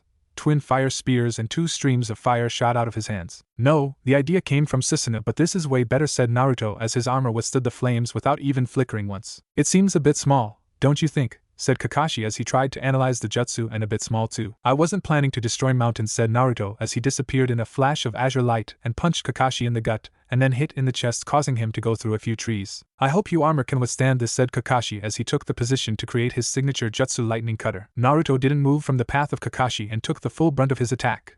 Or better, the armor did. Kakashi was surprised when his hand didn't pierce through the armor but was instead stuck in a small crack enough to fit the tips of his fingers in it. He didn't have the time to react before he was kneed by Naruto and was sent flying. Naruto jumped and tried to chop Kakashi in the neck, but the moment he hit him, Kakashi disappeared in a cloud of smoke and was replaced by a log. Naruto smiled, and instead of falling down he flew with a great speed toward a few trees, and although he missed Kakashi, he did totally disintegrated a few trees, getting disbelieving looks from the council and his friends and an approving nod from Takagi. Man, I need to fix that flaw, said Naruto as he landed. What flaw? Asked Kakashi, blood dripping from his mouth. It was designed to withstand your lightning cutter. Without even a scratch, said Naruto with a shrug that was imitated from the armor also. Well, that armor is already an S-rank jutsu. I shudder to think what it would be like if it was as strong as you planned for it to be, said a flabbergasted Kakashi. Well, if you think that is strong, I would really be interested to know your opinion of it when I go in my special Sage mode through Celestial Release. It puts the Rinnegan to shame, commented Naruto, causing Takagi to facepalm. The Rinnegan Sage mode was more powerful than the Celestial Sage mode. Enough talking, let's fight, said Kakashi, taking a bunch of explosive tags and saying Kamui. The tags were teleported right in the back of his armor and exploded, filling the entire field with smoke. Kakashi really hoped he hadn't killed him. The smoke was cleared away from a strong gale of wind, and they all saw Naruto standing in the middle of a crater, with his armor having a few gashes from where the explosive tags exploded. Kakashi-sensei, let me show you the true power of the Uzumaki, said Naruto as in a yellow flash a few pieces of paper appeared in the armor's hand. Shit was the only thing Kakashi could say at the obvious display of durability of Naruto's armor. It offered the perfect defense. Naruto got out of the crater and went for Kakashi only for him to dispel. Using his momentum, Naruto spinned around and threw the pieces of paper toward Kakashi and said, sealing art. Great orb of gravity, seal and channeled chakra through the pieces of paper, and immediately a giant wave of gravity created a massive crater where once Kakashi stood. Kakashi came out in the back of Naruto's armor, accompanied by a shadow clone, and went through a few hand seals and said fire release, phoenix flame formation, and a few dozen fireballs went toward Naruto while the clone said lightning release, storms barrage, and the same amount, as the fireballs, of electricity ball headed toward Naruto and met the fireballs midway and merged in orange glowing orbs. Kakashi said explosive release, explosive barrage as his clone dispelled, having spent all his chakra, and the orbs crashed in Naruto's armor creating a huge explosions, way more powerful than the explosion from the explosive tags. When the smoke cleared, in the recently created crater, was left only a few strips of azure energy but no sign of Naruto. Before Kakashi could do anything, Naruto appeared behind Kakashi, in a yellow flash and without his armor, and hit him in the back only for Kakashi to dispel in a cloud of smoke. Kakashi came from the underground and hit Naruto with a chakra-enhanced punch, right in the jaws, sending him flying seemingly unconscious. As Naruto hit the ground, a second Naruto, clad in his armor, appeared right behind Kakashi and placed a seal on him which caused Kakashi to go stiff and fall to the ground senseless. The Naruto standing in the ground dispelled, revealing to be a shadow clone. He immediately dispelled his armor and neared Kakashi and started to transfer some chakra and placing a few healing seals on him, since his CP and HP meter were flashing red, and covered his eye. I think we saw who won, Ishii said Yoshimura to a member of the council. Indeed, the boy wins this contract. He will be the one to escort Lady Cheyenne to the shrine, said the man named Ishii as he turned and left. Congratulations, Naruto. But what was that armor made of? Because I saw it, and it wasn't chakra, said Neji. It's a secret, said Naruto. Awesome jutsu, Naruto. The flames youth burn bright in you, said Lee with fire in his eyes. I still want to fight you, but later, when I have grown a bit stronger. The same goes for me, said Neji, a small smile having made its way in his lips. Whenever you feel like it, said Naruto, and he turned toward Kakashi who was up and smiling, his seal and chakra having restored him at his fullest. Thanks for the chakra and seals. Also brilliant strategy, complimented Kakashi. Thanks, it means a lot coming from a genius like you, said Naruto with a bright smile. Not such a genius after all, said Kakashi scratching the back of his head. Are you sure you don't need any help with this? We would be more than happy to help you. Nah, I can handle it, answered Naruto, which made everybody's sweat drop. You never change, do you? Asked Kakashi rhetorically. Never. Now take this seal, and when this mission is over push some chakra in it, and it will take you to my hideout, said Naruto. Why? Asked Kakashi. So me and the old man can help with those low chakra reserve and take you back to the S rank you once were, said Naruto. Even if you helped me with my chakra reserves, it would still be in vain. The eye consumes too much, and it stays active all the time, explained Kakashi. Well, the old man can help you with it. He is a legendary seal master, and that is a rank, the highest possible. I still am an exotic seal master, meaning I still have to achieve the adept seal mastery before I become a legendary seal master, explained Naruto. Do you think he can seriously help? Asked Kakashi. Of course, the last person who was a legendary seal master discovered how to permanently seal the Sharingan and possibly the Rinnegan. Helping you will be a piece of cake, said Naruto. Now I must leave. I mustn't keep a lady waiting. Naruto entered the building in front of him, with a smirk in his face. In a few minutes they were standing in front of a blonde girl with kind of creepy eyes, and she just exuded an aura that said prat. He looked at her for a minute before turning toward Takagi. So we're supposed to protect the blonde prat? Rhetorically asked Naruto, which caused Takagi and Yoshimura to chuckle and the rest of the council to go red from anger. Boy, watch your mouth, SE is the priestess, and her name is Cheyenne, not Prat, said a member of the council, which Naruto didn't even bother to learn his name. You say Cheyenne and I hear Prat, replied Naruto, looking at the slightly amused face of Cheyenne. You'll die, said Cheyenne plainly. With no emotion, you will be impaled in the chest by a monster. Nice, I'm so scared, replied Naruto. Master Naruto, pay attention to her warnings, she can see the future, warned Yoshimura. Yeah, I know she sees the death of peoples, but I have a bad news for you, priestess. I will not die, not until I achieve my goal, and I have at least meet my nephews, said Naruto with his trademark grin. Foolish boy, you know nothing. I wished it was that simple, but my visions always come true, said a visibly angry Cheyenne, displaying emotions for the first time since their meeting. You know, you remind me of a boy who had a fixation with fate until I beat it out of him, replied Naruto. My visions can't be changed, relied Cheyenne back in her monotone voice. You know, I'm tempted to actually hit a girl for the first time in my life, said Naruto telepathically to Takagi, which made Takagi chuckle. Yeah, just wait and see, said Naruto defiantly. Enough with this disrespect toward the priestess, or we will threaten a member of the council, before being interrupted by Naruto. What? Hire the Leaf Team. You will not, because you need the best and I am the best, so shut up and let me do my job, said Naruto, rather angry. Why do councils have to be pricks with a stick shoved up their asses everywhere? Naruto, you will not fall to their level, said Takagi in a calm voice, but that showed great disappointment. Yes, sensei, said Naruto with a slight bow toward Takagi. Very well, and you will not disrespect him anymore, or else there will no longer be a land of demons, understood, said Takagi the last part, and he said in a demonic voice, and the council members nodded. Well, we will be retiring to our room, said Takagi, and as he was leaving the room he added, oh, and by the way, we will be sleeping in the room next to the priestess. As Takagi and Naruto were walking along the hallways toward their temporary room, Naruto looked positively angry, and he entered the room so angry you could actually steam coming from his ears. As soon as they entered the room they would be standing in, Naruto summoned some chakra ink and guided it with his chakra to form into a triangular seal which glowed blue before becoming totally invisible. Takagi sat on a chair and smiled. You did very well, commented Takagi. Are you sure? Won't the spy get suspicious that we used a mental channel that can be spied and very easily? Asked Naruto. No, since there are very few that can actually do that, he would think that we didn't think that anyone could do that, so we were very lax on security, answered Takagi, taking out a pipe and started smoking a foul-smelling herb, which actually made the brain work even better. Seriously, paranoia is the sign of a true ninja, but then again, I'm not exactly a ninja, said Naruto with a shrug. Indeed, let's just hope Orochimaru falls for your reckless attitude act, said Takagi. I still don't get it, how Orochimaru is more dangerous than the entire Akatsuki?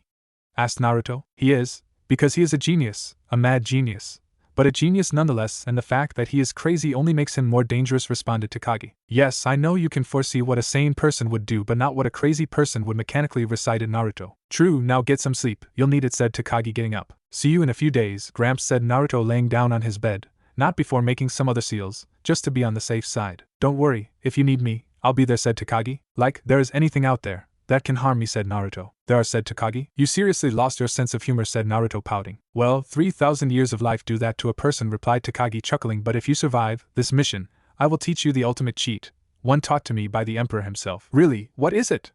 Asked Naruto. You'll find out when I teach it to you. It's not that you don't have better or more versatile cheats in your personal Emperor cheat guidebook, but this one is pretty awesome, commented Takagi before disappearing in a cold blue flash, a flash with the same color of his eyes. Naruto wondered what powers did those eyes grant to the old man. Probably a lot, seeing as those eyes could block the Rinnegan itself. Nothing to worry though, a cheater could never turn against its master or their bloodline, without permit from a fully fledged emperor. They were the equivalent of ANBU and root ANBU, loyal to the end. Sleep claimed him after a while, before he woke up to screams of men dying, the smell of charred flesh, the coppery smell of blood and massive chakra spikes. He was up in a second, his sword in his hand, and in a flash he was outside in the courtyard. Naruto saw the first sight of a carnage. Every other battle he had fought had been quick, the least bloody he could manage. Even his heavenly retribution turned all enemies into ash, but this was a true carnage, made by people who loved pain and blood, and they would pay. He didn't have any illusions. He too was evil, but at least he granted his enemies a quick death. He was an evil the world needed. He saw them firing fire jutsu against the guards which were trapped in genjutsu. He stopped to use observe on his enemies. Kusuna LVL 38, Jitai LVL 34, Setsuna LVL 34, Shizuka LVL.34. They weren't much of a threat, but he would play it carefully. With a though, chakra ink flowed from his inventory, and guided by his chakra it created a circle which flared with a bright red color, creating a massive dome of yellowish energy which prevented anyone from entering or leaving the monastery. The 4 ninjas saw the red glowing seal and immediately went toward it to destroy it. Fools, they act as street brawlers and not as ninja, though Naruto, before appearing behind the ninja named Shizuku, and with a silent swipe of his sword his head departed his shoulders. Before the blood splatters could touch him, Naruto retreated in a small bamboo forest that this guise had planted within the monastery. From within the forest he created 100 shadow clones and put them to work on seals, for while his opponent were weak, being prepared was the second golden rule of ninjas. The first was to kill silently and quickly. The 3 remaining ninjas had stopped and had gathered back to back, smart but useless, as he flashed to the nearest of them. His name was Jutai, and with a quick slash of his wind chakra-enhanced blade, he was now headless. The remaining 2 tried for the last time to reach the seal and destroy it so that they could escape, but it wasn't mean to be, as 2 pieces of paper appeared beneath their feet, and one of them produced a violet fire which engulfed and killed Setsuna, while the other piece of paper absorbed Kusuna, and with that the battle was over. Naruto walked over to the corpses of the 2 decapitated ninja and placed a piece of paper on their bodies. The papers glowed before burning themselves, and the bodies leaving nothing beyond ashes, and at the same time filling Naruto's head with information regarding them. The information he got made him frown. The demon, or at least half of him anyways, had found a way to give them some of his power. No wonder they were acting so mindlessly. He turned around to see the surprised faces of the guards. He didn't care, so he walked past them and toward the council, which had arrived only moments earlier, and they too were surprised at the demonstration. Although the yellowish dome of energy disappeared, some show of power was needed, especially if they were to trick Orochimaru into thinking that he was reckless and a show-off. "Did you enjoy the demonstration?" asked Naruto as he passed by them. He couldn't manage a smile, but he managed a weird grin. He had killed. What did they expect of him? He had just killed 3 men and was about to interrogate another. He didn't expect for an answer but walked past them. On his way to his room he saw the blonde girl hugging one of the guards and whispering something to him. She turned around and saw Naruto with a shocked expression, which meant that the person she was hugging had been saved by him. But as to why that would shock the girl so much he didn't get. Cheyenne neared him with an expression that seemed like shyness, but he knew it was the pride she was swallowing. "Naruto, I came here to thank you for saving my friend. His name is," said Cheyenne, swallowing her pride. "Erasure," said Naruto, shocking Cheyenne even further. "How did you know?" asked Cheyenne. "Because I'm Death, the destroyer of worlds, and I don't like being cheated," said Naruto in a scary tone, frightening Cheyenne and her 2 guards before laughing out loud. "Kidding. I heard one of the guards call him by his name and I memorized it as any ninja would. Anyway, thanks. Maybe fate isn't set in stone," she said, blushing from the embarrassment of being scared and letting it show. "I told you so," said Naruto, slipping back into his immature persona. "Very well, see you tomorrow," said Cheyenne as she turned around to leave, bright red from anger and embarrassment. "Okay, and don't take any of your guards with us," said Naruto, turning around. "Why?" Cheyenne asked, while her imagination began to run wildly at what the reason was. "I travel very fast and they would only delay us, and while I can carry you on my back, I can't carry them around," said Naruto as he entered his room. Naruto unsealed the body of Kusuna and immediately activated his Rinnegan. He placed his hand on Kusuna's forehead and activated his human path ability, Soul Worm. Immediately information entered his mind as the soul of Kusuna screamed in his hands. Not that anyone who hadn't the Rinnegan, or at least the Mangekyo Sharingan, would hear or see him. He let the soul go to the afterlife. He hadn't gotten much more information that with the rest of his team, even if he had used Soul Worm on him, the most advanced ability of the human path, that he knew anyway. It allowed him to extract the soul and absorb all of its knowledge and skills, but he couldn't do yet the skill part, and also it wasn't supposed to kill the person it was used on. Naruto disposed of the body with the seal that produced the purple flames. That thing was a lifesaver. It totally destroyed a single object. Unless the seal was modified for other purposes, it didn't release any smoke and it emitted no smell. Not even an Inuzuka dog could tell that a person was incinerated on that room. As he laid on the bed, his mind replayed on his match with Kakashi. He was awesome, he knew it, but still without his Rinnegan or the Fur Ball's chakra he was way below the S rank. Probably a low A rank, but even if Kakashi had abandoned his training completely he would still be at least a high A rank. And when the match was over he actually looked relieved. It had probably something to do with the stone army, golems to be more exact, but they didn't know it, though they were just elaborate stone puppets, and it would be better if they kept thinking that, because that would mean that they would still hope that there was a hope to destroy them. In reality they were lucky the demon was only half awake, otherwise the golem army would be invincible. By ninja means, of course, and they would have lost by now. That meant the match was just a way to gauge his skills, and apparently he was pleased. Naruto suspected it had something to do with his Flying Thunder God amusement park. He had created it to compensate for his slow progress with the original Flying Thunder God. The technique practically allowed one to defeat even opponents as powerful as Madara or Hashirama Senju, but that was if you were a true master of it, and he wasn't. Hell, he doubted if his father had the necessary mastery over it. Despite him being the one who transformed the jutsu from a kenjutsu support technique into a weapon of mass destruction. Naruto banished those thoughts and emptied his mind, This technique allowed his body to fall asleep faster and require 1 hour less sleep, as he though sleep claimed him in less than a minute after activating his semi-meditation state. His sleep was troubled by a dream that was remarkably similar to the vision that Cheyenne had told him about. He woke up in the morning drenched in sweat. A quick water jutsu in the backyard of the temple took care of that. He changed clothes to be more similar to the ones his father wore while in missions. It wasn't that he was trying to copy him or anything, but that outfit was the most suited when in operations that required stealth. After all, he didn't want to draw the attention of a thousands-year-old demon by wearing orange as much as it pained him to give up on orange. Cheyenne was waiting in the courtyard dressed in a white shirt, brown pants and a vanilla-colored coat. Flanking her were her loyal protector Teruho and the members of the council, which by the way were looking positively pissed off except for Yoshimura, and even she was a bit worried. "What is this travesty I have heard of?" Boy spat a male member of the council. "What, you finally realize those robes you are wearing are a crime against all mankind's eyes?" asked Naruto nonchalantly. "Enough, you little," said the council member. "Enough, Takeda, stop this nonsense. He's a kid, for crying out loud, and you demand of him to behave according to a set of rules he doesn't even know," said Yoshimura in a stern voice that caused everyone present to flinch, Naruto included, "and to make it worse you treat him like he was your servant, when he is the one who will protect the high priestess. Show more respect." "Like he deserves it," said the now named Takeda, with a very low voice. "Did you say something, Takeda?" asked Yoshimura in an all-too-sweet voice. "And no, nothing," said Takeda quickly. "Well, that's settled then, young Naruto. You may now leave toward this destination," said Yoshimura in a neutral voice, "and away from this moron," she added in a voice that only Naruto and Cheyenne heard. "Hop on," said Naruto, pointing to his back. With reluctance she hopped on Naruto's back, and she felt herself being tied by some invisible force into Naruto's back. Naruto immediately jumped across the wall of the temple and landed a few dozen meters away. Cheyenne shrieked from surprise, but after a few dozen other jumps like that she finally relaxed. While they were jumping across trees, Naruto couldn't shake the feeling that something bad was going to happen soon enough, and not one to ignore his sixth sense. He created a few hundred clones which quickly spread through the forest, sealing scrolls at ready for any emergency. Surprisingly, Cheyenne didn't ask any question but just stared at the clones for a moment before returning back to her brooding.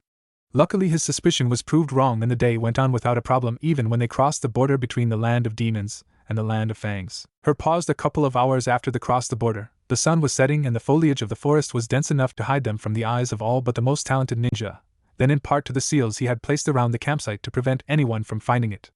The seals worked as a subtle suggestion that told one to leave the area without properly checking it, and only those with the strongest willpower could go through them. Such a thing could only be done by an S-rank ninja and some high A rank, but even if they did pass through them he would know, and it would take him exactly 32 seconds to leave the camp together with the PRA High Priestess in training and detonate a whole shitload of modified explosive tags. He unsealed 2 tents, and called some of his clones to help set the camp while he went to meditate and have a chat with the furball. He found a secluded place within a minute. It was a small excluded clearing, even more so than a normal clearing in the forest. In the middle there was a stump of a tree and a few flowers that he couldn't make out in the dim light offered from the moonlight that found its way through the dense foliage of the forest, and he couldn't bother to activate his observe just to find out their names. Naruto sat down on the tree stump in the lotus position and cleared his mind and willed himself to enter his mindscape. Once that was a tedious task. He couldn't stay still for long until he found out that because of his abnormally large reserves of chakra, so Takagi had given him some chakra storage seals to pour his extra chakra into them, allowing him to actually stay still for more than half an hour and to always have extra chakra in the far-fetched case he might be running low. He felt himself being pulled into his mindscape. The feeling wasn't bothersome in by itself, but for someone who was trying to access mental powers the feeling was quite unnatural, especially since he was training to project his mind outside of his body rather than inside. But the mindscape was the perfect place to evaluate your progress, as it contained what you had learned and even your reflexes, but he had learned to stay away from them. A week of getting tickled every time the wind blew over his skin had taught him that. His mindscape was designed after a giant mountain that never ended, filled with caves that held memories, things he had learned, skills, etc. That made it difficult for someone entering his mind to take control, especially as the mountain was always shifting and that stopped only when he was inside it. He quickly made its way to Kurama, or rather he willed himself there, since inside a mindscape will and thought were the only thing that mattered. The cage looked the same as ever, though if you looked inside you would notice that the space was limitless and filled with stuff that the fox liked, not that you could tell, since Kurama knew a trick to make the scene blurry when you looked upon them. Kurama appeared right in front of him and stretched his hand, attempting to capture and probably squeeze Naruto. "Yeah, nice one, Kurama, but we both know you love me too much to actually do that," said Naruto in a bored voice while sporting a small smile. "That's disappointing considering that you used to jump away when I did that," replied Kurama, chuckling. "Yeah, that was like a million years ago," answered Naruto, a bit flustered. "Not that much. A few months actually," replied Kurama, laughing at the expression on his face. "So what you came here for?" "I feel something coming," said Naruto, slipping into serious mode. "I do too. But don't worry, you can survive it, said Kurama. After all, the most powerful of the tailed beasts is going to help you. Still insisting on this matter, you're not the most powerful of the tailed beasts, said Naruto, seriously annoyed. I challenge you to find a tailed beast more powerful than me, boasted Kurama. Let me think, said Naruto with a wicked grin plastered on his face. The Ten Tails original form. Thursday Rin of the Flaming Tails. Do you still want me to continue? Thursday Rin doesn't count. He is a demon, not a tailed beast, pouted Kurama. He counts. Being made of chakra, check. Has many tails, check. Is an arrogant bastard, check, replied Naruto, his grin threatening to rip his face apart. Hey, I am not an arrogant bastard, exclaimed Kurama. Yet, and I am Kami, answered Naruto. Whatever, if you wanted to know if I will help you, then yes. Now leave all but, roared Kurama. Sore loser, said Naruto. I am not, replied Kurama as Naruto fully vanished. You are, echoed the voice of Naruto. Cheeky brat, muttered Kurama with a foxy grin. Naruto woke up from his trance and nodded to his clones to dispel. He returned to camp and entered his tent without talking to Cheyenne. Seriously, she was worse than Neji and Sasuke combined, and that was saying something. He didn't need to sleep that much, but he still needed to be at full strength for whatever was coming, and he wasn't talking about the demon. He was a minor nuisance for someone that was a seal master and had his powers but know something else was after them, and he had a feeling that he wanted to prepare himself for whatever was about to come. He woke pretty early and started to pack everything. After he had packed everything except the tent in which Cheyenne was sleeping, he created a dozen clones and went to warm up a bit. When he returned, he saw Cheyenne sitting in the middle of the clones, and when they dispelled, he learned she had gone through a fit when she learned he hadn't woken her up and that he had left her with some meager copies. You are seriously annoying, said Naruto, as he threw over his shoulder and took off. Let me down, you ignorant peasant, screamed Cheyenne. If you say so, said Naruto as he threw her from his shoulder and down the tree, but before she could fall to the ground, a shadow clone snatched her and brought her in front of the original Naruto and dispelled. What was that for? Asked a visibly shaken Cheyenne. That was for making fun of my clones. They are a part of me given form by chakra, so please refrain from insulting them. Least next time you fall they decide to let you fall, said Naruto. Are you threatening me? Asked Cheyenne, taken aback. No, Kami forbid it, I'm simply warning you. I can't always control what my clones do, said Naruto as he offered his back to Cheyenne. Why do you treat me like this? Asked Cheyenne as he hopped on his back. Because I don't like people like you, answered Naruto. People like me? Asked Cheyenne. Yes, people that use fate as an excuse for their failures, said Naruto. You don't get, do you? Whatever I see comes true, and I only see death, said Cheyenne. Oh, but I do. The old man told me how it works, said Naruto, shocking Cheyenne. However, instead of respecting their sacrifices, you throw them all away by being a prat. I'm not a prat, answered Cheyenne. No, are you sure? Because you sure do look like one to me, replied Naruto. You don't understand, do you? Of course not, you have never experienced pain like I did, said Cheyenne bitterly. On that one you're right, I haven't felt pain like that. I've had much worse, said Naruto. How? Asked Cheyenne. I am a Jinchuriki, said Naruto, confusing Cheyenne. But shouldn't you be treated as a hero? You saved them all by imprisoning a demon? Asked Cheyenne. True, but civilians are idiots, and ninja found it easier to just blame me instead of seeing me for what I am. So they just shunned me. They didn't let their children play with me. They yelled at me for no reason, stuff like that, said Naruto with a sad tone. I'm sorry, I didn't know, whispered Cheyenne. It's not a big deal, really, said Naruto, but don't expect me to apologize for earlier. I really hate people that use the fate bullshit as shield from reality. Why? Asked Cheyenne. Because the only persons who use it are spoiled people who had a much easier life, and when life gets tough then they play the fate card, and the fact fate doesn't exist. Destiny does, but that is more like a destination rather than a set road. You chose the path you want, explained Naruto. You really think that? Asked Cheyenne. Of course. Now keep it quiet or someone is bound to find us, and then things will get ugly, said Naruto as he quickened his pace. The next few hours were peaceful, with Cheyenne asking more of Naruto's life in the hidden village in the leaf and Naruto answering. Cheyenne was starting to come out of her shell slowly, but she was coming out.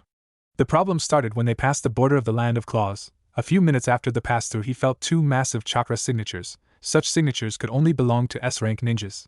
One of the signatures was weird, like there were 5 signatures mixed in it, but 4 were being surprised by a powerful earth-natured signature. He immediately recognized it as the signature of Kakuzu, that while terrible was a tolerable presence when compared with his teammate. Haiden, the result of the experiments of the Jashinist cult, immortal, could only be killed by the all-killing ash bones or the truth-seeking balls, powers that Naruto didn't possess, or incredibly powerful magic that while he possessed, Naruto was reluctant to use lest he end up destroying a nice portion of the country in which they currently were.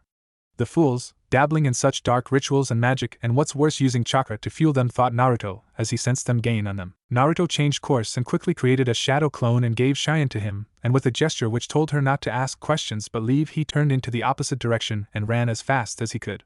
He stopped when he arrived in the bank of a river. Trees didn't grow in a distance of 100 meters of the river on both sides. All in all, as good place as any to fight 2 S-rank ninja. He didn't have any illusions he would have to use the Rinnegan if he was to stand a chance, especially against the 2 of them. The 2 ninja appeared in front of him in less than a second. He used observe on them, and what he saw troubled him deeply. Haiden LVL, 85 Jashinist Immortal, and Kakazu of the 5 Hearts LVL, That was, to put it lightly, troublesome.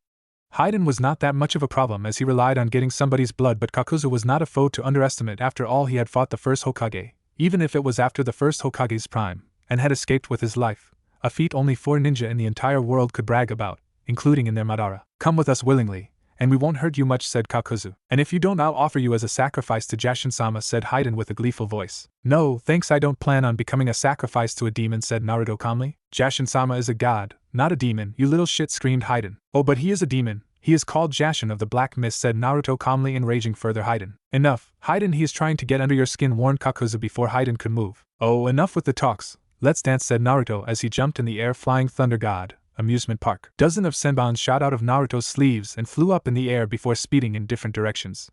In the meantime, Kakuzu went quickly through hand seals and shouted water release. Swirling vortex, and from the river a vortex of water circled Naruto and closed on him with great ease. Naruto escaped, flashing away with his flying Thunder God, but before he could rest he heard Kakuzu shout fire release. Spiraling dragon, massive dragon of fire spiraling onto himself, flew toward him. Naruto, instead of fleeing as Kakuzu expected, blurred through a few hand seals and shouted wind release. Cleansing wind of the north, and a massive gust of wind overcame the dragon and dissolved it into a cloud of fire, which Kakuzu avoided, but Haiden was not so lucky. Earth release. Forest of spikes, shouted Kakuzu, and true to the technique's name, a forest of earthen spikes sprouted from the ground and forced Naruto jump upon a nearby tree, only to be met by a punch that sent him flying. Naruto recovered quickly and with a single hand seal said in an even voice Uzumaki's secret Fuin Jutsu, playing ground of death, and immediately from countless slips of parchment different fumes of different colors came out. Some exploded, and some weird arrows, made of some dark wood, flew toward Kakuzu, who managed to dodge. Before he could go through other hand seals he felt a sharp pain in his abdomen, and he saw Haiden's side sticking out of his belly. He jumped forward and activated a seal which glowed yellow before his wound closed like it never existed. Nice strategy, boy, but you forgot that you are fighting 2 S-rank ninja, not 1, said Kakuzu in a disappointed voice. Who said I did, responded Naruto as a shadow clone appeared from a seal right underneath Haiden and shouted fire release. Spiraling Rasengan, and an orange Rasengan that looked much like a drill hit Haiden in the chest and sent him flying a few hundred meters away with a nice hole in his chest. Damn kid, I wanted to do that myself, said Kakuzu before he fell on his knees. What is happening to me? You breathed, answered Naruto as he plunged a kunai into Kakuzu's chest. When he noticed that Kakuzu wasn't getting up, Naruto rolled his eyes and made a few hand seals and shouted wind release. Grand dragon breath, and a gust of wind came out of Naruto's mouth and headed straight for Kakuzu, which substituted with a log in the last moment. So you know what gave it away? Asked a smiling Kakuzu. You have 5 different chakra signatures, which one I destroyed? Asked a grinning Naruto. Do you really think I will tell, stated Kakuzu. It was worth a shot, said Naruto with a shrug. You fucker, shouted Haiden waving his scythe. What did you do? I made you look prettier, stated Naruto, which turned to Kakuzu. What is he? A street brawler? You know I ask that to myself every day, said Kakuzu before speeding toward Naruto, which simply flashed behind Haiden and cut his head off. Before he could shove an explosive tag into Haiden's head, a black whip hit Naruto in the back and sent him flying. However, before crashing into a tree, Naruto flashed right behind Kakuzu and crashed into him with the momentum of his hit, and before Kakuzu could recover he flashed away again. Kakuzu got up quickly, accidentally shoving a mouthful of dirt into Haiden's mouth, and speed toward Naruto again. Naruto speed toward him only to flash away in the last moment, and appeared behind Kakuzu, but he found his kunai blocked by a black whip and a punch coming his way. He flashed away, leaving the kunai in the whip, and when he reappeared he found his kunai traveling toward him, which he dodged before he made a simple hand seal and said Uzumaki barrier. Toxic death barrier. Around Kakuzu a dome of energy appeared, and the dome was quickly filled with toxic gas. The gas disappeared after a minute or so, only to see that Kakuzu was standing there unaffected and with his senses telling him he hadn't lost another heart. He silently cursed as he settled into the ragging whirlpool, a fighting stance designed to fight an opponent that was one superior in brute strength and hopefully give him an edge against him. When he felt Kakuzu's chakra spike in surprise and fear, he immediately turned around to see a blade coming toward him, and he flashed away to a tree in the opposite part of the clearing his battle had created, and what he saw made his heart plummet. There, standing in the tree exactly opposite to him, was Orochimaru, wielding the legendary Kusanagi. What do you want, Orochimaru? Asked Kakuzu. Cuckoo, is that a way to greet a friend?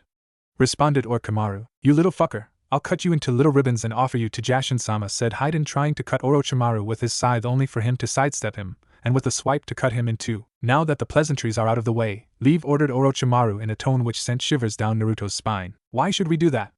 Asked Kakuzu, preparing himself for a fight. Because you like your little form of immortality. You know, Kakuzu, there's a way to destroy all your 5 hearts at once, and I know it. And then Haiden, I know that technique, said Orochimaru, making both ninja afraid and making Naruto wonder if there was another jutsu that could kill Haiden, as the 2 ways he knew required the Rinnegan, which Orochimaru didn't have. You're lying, stuttered Haiden, taking a step away from Orochimaru. You want to bet, said Orochimaru, getting into a fighting stance. Come, Haiden, we're leaving. It's not worth, said Kakuzu as he joined a now stitched up Haiden and left. They're nice boys, taunted Orochimaru with a creepy smile. What do you want? Asked Naruto. Isn't that obvious? Retorted Orochimaru. The Nine Tails?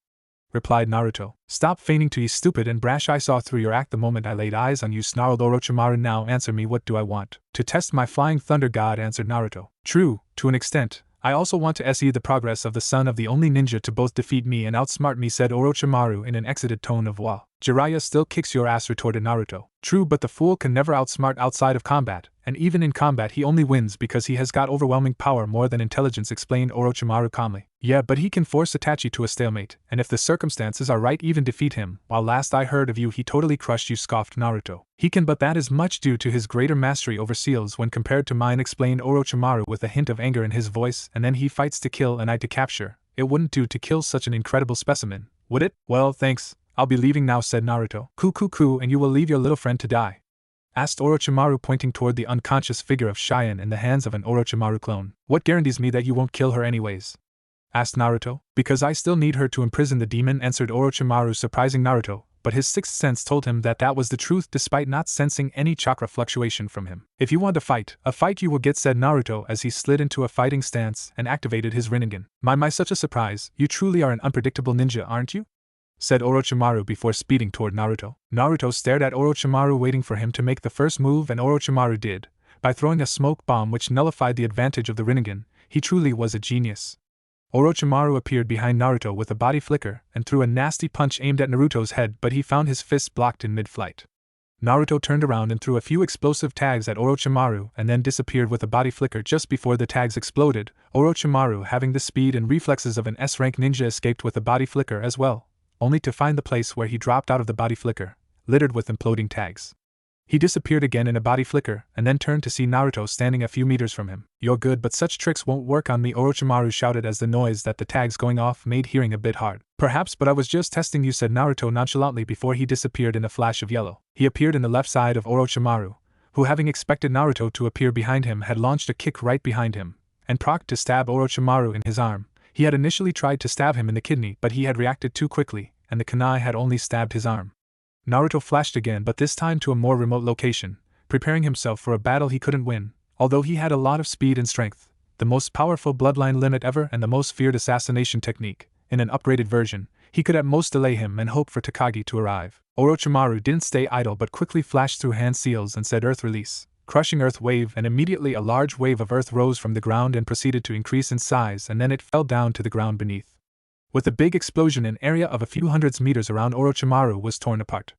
Naruto had survived using Kamui and teleporting to a different dimension, but he knew he would be vulnerable when he returned, so he decided to make a big entrance. Orochimaru jumped and turned back when he felt the pressure gather behind his back, just like when Tobi decided to drop by and he saw two different Narutos running toward him and yelling wind release, Rashuriken, and fire release, spiraling Rasengan, and when the two attacks converged, they yelled collaboration technique. Flaming Doombringer. The giant flaming shuriken flew toward Orochimaru, breaking the sound barrier, and then collided, exploding into a massive dome of pure fiery destruction. Orochimaru felt a thrill run down his spine as he barely made a substitution jutsu with a nearby log. He would have used one a bit farther, but somehow there were none. Work of the boy, no doubt, though Orochimaru, as he felt the fiery backlash of the jutsu used by Naruto slam into him and almost incinerate him, but he would survive. He wouldn't fall to him no matter how powerful he was already.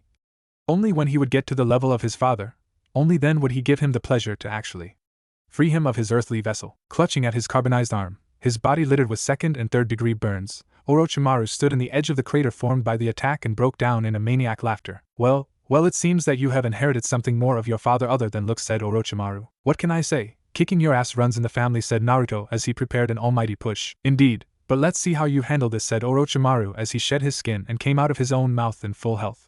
That's gross, but then considering your experiments this is normal for you, said Naruto as his eyes brimmed with pure power ready to be unleashed. Instead of answering, Orochimaru lunged forward but was instead met with two words that made his blood run cold: almighty push, and an unstoppable wave of force slammed into him only for Orochimaru to turn into mud, and then he turned around in time to dodge a kick aimed at his head. How foolish of you to waste such a technique. Now you will need 5 minutes before you will be capable of using it again, said Orochimaru as he flashed through hand seals and said wind release, razor arrow, and what looked like a transparent arrow of air headed for Naruto. That would be correct if I was not a true master of the Rinnegan, said Naruto with a smirk, and then he said almighty push, and a massive gravitational force negated the attack of the Sannin, and then slammed into him, throwing him a few dozens meters away and totally annihilating every tree in that distance. What Naruto said to Orochimaru was true, but that wasn't what he did, because for every use of the almighty push before a 1-minute cooldown, for someone that has a natural Rinnegan, its cost went up by 5%, and while he had chakra to burn he didn't have that much. Instead he simply released only a fraction of the true power of the almighty push, having anticipated such a move, and then released the rest when the true Orochimaru tried to attack him. He saw the health bar of the Sannin drop dangerously low and flash red. Such was the power of the almighty push used by a true heir of the Rinnegan, but he didn't let his guard down, and he was proven right when the snake Sannin shed his skin once more, and he noted that his chakra bar dropped by another 10% of his original chakra capacity. He was being pushed back, he knew it, but he wasn't going to give Orochimaru the pleasure of acting like a headless chicken. Naruto hated Orochimaru with every fiber of his being. He had killed his grandfather figure, and he had tried to destroy Konoha even more times than just the invasion. He knew that from his father, or more exactly his father's tether to the mortal plane. Minato Namikaze had been a man who did everything for a reason, but not even him anticipated that someone the level of Takagi, made of the remnants of his chakra a tether to allow him temporary respite from being in the Shinigami's stomach and allow him to impart his knowledge to his heir, that being the only reason he could use the Flying Thunder God at all. Orochimaru had once had the chance to have Minato as his pupil but had passed him in favor of another team, one that had a so-called prodigy. During the Third Shinobi World War, Orochimaru had come to regret missing the chance to shape him, as he showed himself as literally the greatest ninja ever produced from Konoha, and it was expected of him to achieve a level equal or surpassing that of the likes of Madara Uchiha or Hashirama Senju, and he would have had he not died in an effort to stop a fragment of a primordial. During the Third Shinobi World War, Minato had waged a secret war against Orochimaru, denying him the Sharingan time and time again, and almost killing him several times. The only thing stopping him was the fact that he was one of the Sannin, and his death would have severe repercussions on the morale Konoha army, and Orochimaru knew it. During this time, Orochimaru arranged for Minato to meet his future rival, and his brother Killer be accompanied by another borderline S-rank ninja from Kumo in hopes of getting him killed while eliminating serious threats against Konoha and his future plans. The plan failed, and it ended with the ninja accompanying the future Raikage and his brother dead, while the Jinchuriki was seriously wounded and survived only thanks to his enhanced healing powers, while A was crippled from the battle and was unable of joining any battle for 3 months. That was the start of their rivalry. Upon his return he casually strolled in the village and foiled 3 different plots from Orochimaru to gain the Sharingan. As revenge, Orochimaru sent him to assassinate the Tsuchikage, Inoki, using his success into defeating A and his team as a pretext. Minato again blew his plan by successfully infiltrating IWA and fighting the Tsuchikage and his personal guard, and whining. The battle was fierce, as Inoki was quite powerful at the time, and the battle was joined by a great number of present Jounin, and even the 2 IWA Jinchuriki who had at the time just returned from a mission. He totally crushed them. 30 Jounin lost their lives and 20 could never return to active duty again. The Jinchuriki beaten to a pulp and fell into a coma from which they didn't recover for a week despite their advanced healing. As for the Tsuchikage, well, there was a reason for his broken hip. Being unable to heal even through Tsunade herself had tried to heal him. He left the Tsuchikage alive, in hopes he would understand that war was hopeless, but he didn't. In the end he learned it when he single-handedly killed 1,000 IWA ninja and then casually blew up a heavily guarded bridge on his way home after saving the remains of his genin team. Upon the end of the Third Shinobi World War, the secret war between him and Orochimaru and him reached an all-time peak during the election for the 4th Hokage seat. Minato won, outsmarting him in front of all the Jounin Corp. After that he proceeded to systematically destroy his labs and making the finding of test subject for his experiments nigh impossible. He made Danzo practically powerless and made an alliance between Danzo and Orochimaru impossible at the time. During that cold war between them, Orochimaru came to fear Minato even more than he could fear the third, although the latter could easily defeat him in an all-out fight. That being the reason he didn't resurrect him during the invasion, although according to Minato, Orochimaru knew the Uzumaki's secret technique for releasing souls from the stomach of the Shinigami. He feared him because, unlike the other S-ranks which came at you with their full power, wreaking as much havoc as they could on their way to you, Minato simply teleported behind you and jammed a kunai to the base of your neck, killing you without much fuss, and he never showed his full abilities, although nobody ever doubted that he could cause as much destruction as any other S-rank, if not more, due to his unparalleled mastery of seals. Hence the reason he was given the honorary SS rank, a rank not given even to the likes of Hashirama Senju and Madara Uchiha. Orochimaru smiled before with a pulse of chakra he deactivated a pair of seals and disappeared in a blur, and with a kick to the ribs sent Naruto flying through the trees of the forest, but was disappointed to find it was just a reinforced clone. Naruto attacked with a combo of chakra-enhanced punch and kicks combined with a perfect use of his LVL 81 body flicker. Despite all of his effort, Orochimaru simply blocked everything he threw at him, keeping at all times a creepy smile that sent chills down Naruto's spine. As Naruto retreated to recuperate some chakra, Orochimaru didn't miss a beat and took out Kusanagi, and with that he disappeared in a body flicker and appeared in front of Naruto, who was waiting for him as he saw the trail of chakra, and proceeded to attack him with a speed and fury that he only witnessed from Takagi, although Takagi had been holding back a lot. Naruto began to understand why Orochimaru was one of the Sannin, a ninja that all but the most powerful Kages feared, why at the age of 13 he had been capable of going toe-to-toe with Hanzo the Salamander, a ninja whom only Kages of the highest caliber could hope to defeat, albeit it was done with the aid of his team. Naruto was being pushed back and wasn't being done by some flashy jutsu or any earth-shattering secret technique. It was being done by a man and his sword, no jutsu being used. As Naruto avoided another swipe from Orochimaru, he teleported behind his back and with chakra-enhanced speed he jammed the kunai to the back of his head only for Orochimaru to turn into mud. It was that moment that it hit him. Orochimaru was toying with him. A clone had almost killed him, and for all the resilience and strength of mud clones they had but a fragment of the skill and power of the original. Just like your dad, a kunai to the base of the neck, said Orochimaru, looking at him with the ever-present creepy smile. Well, he did teach me a few tricks, said Naruto, hoping to stall him long enough for Takagi to arrive. Liar, spat Orochimaru, his face contorting in rage as he attacked him. No one can speak to those within the stomach of the Shinigami. I've tried. I guess you aren't as good as you think, said Naruto nonchalantly, even as he struggled against Orochimaru's assault. Even in his enraged state his swordplay and situational awareness was flawless. Cuckoo, to think that you made me lose my composure, said Orochimaru, slipping into his calmer attitude after giving Naruto a particularly nasty cut to his abdomen which caused 500 damage and gave him a Kusanagi poison status, but in a second or two it would disappear thanks to Kurama. Well, Dad always said that you had a soft spot for him, said Naruto as he avoided the definitively deadlier sword swipes. So how did you do it? Asked Orochimaru, increasing the intensity of his attacks. What was chakra meant to do by the Sage of Six Paths?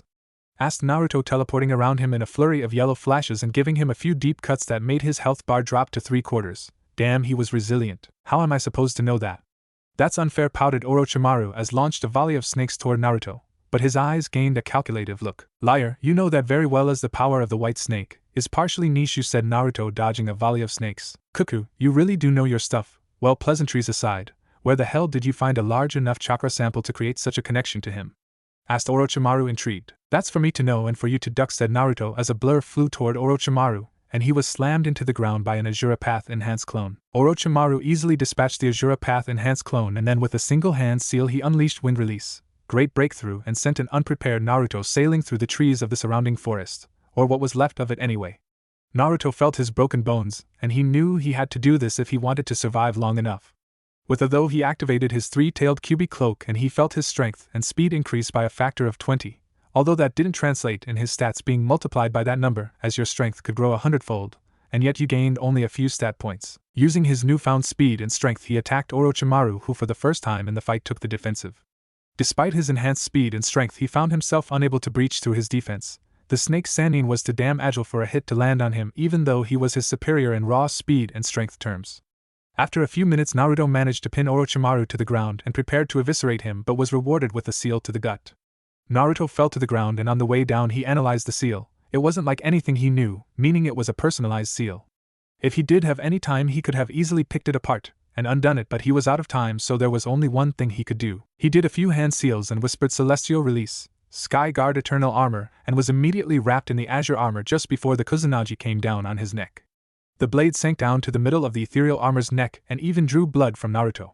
Naruto didn't stop there, but using his Predapath he drew from the natural energy of the land around him, and even Orochimaru stopped to stare at the transformation of the armor. The color of the armor changed to a deeper shade of azure. It also gained 6 azure wings, and all over the armor stripes of shining violet color spread into a mesmerizing pattern. Inside the armor Naruto felt his body grow even stronger than the normal sage mode allowed for, and his chakra mixed with the nature energy and the celestial energy making up the armor. With a smirk he saw a table appear before him, Time to Seal Destruction, 243 min. Another advantage of the Celestial Sage mode was that it destroyed any and all seals placed on him, upon its activation, well, all except for the seal imprisoning Kurama, since that was created by the Death God. Orochimaru attacked with his maximum speed, but to Naruto it was like he was moving in slow motion and he dodged. He couldn't afford to get hit by the Kusanagi because it was a relic of his family, and the age before the empire fell, and it could cut through almost everything, even his Celestial Sage mode armor. With a quick spin he turned around and punched Orochimaru in the gut, sending him flying through many trees before stopping.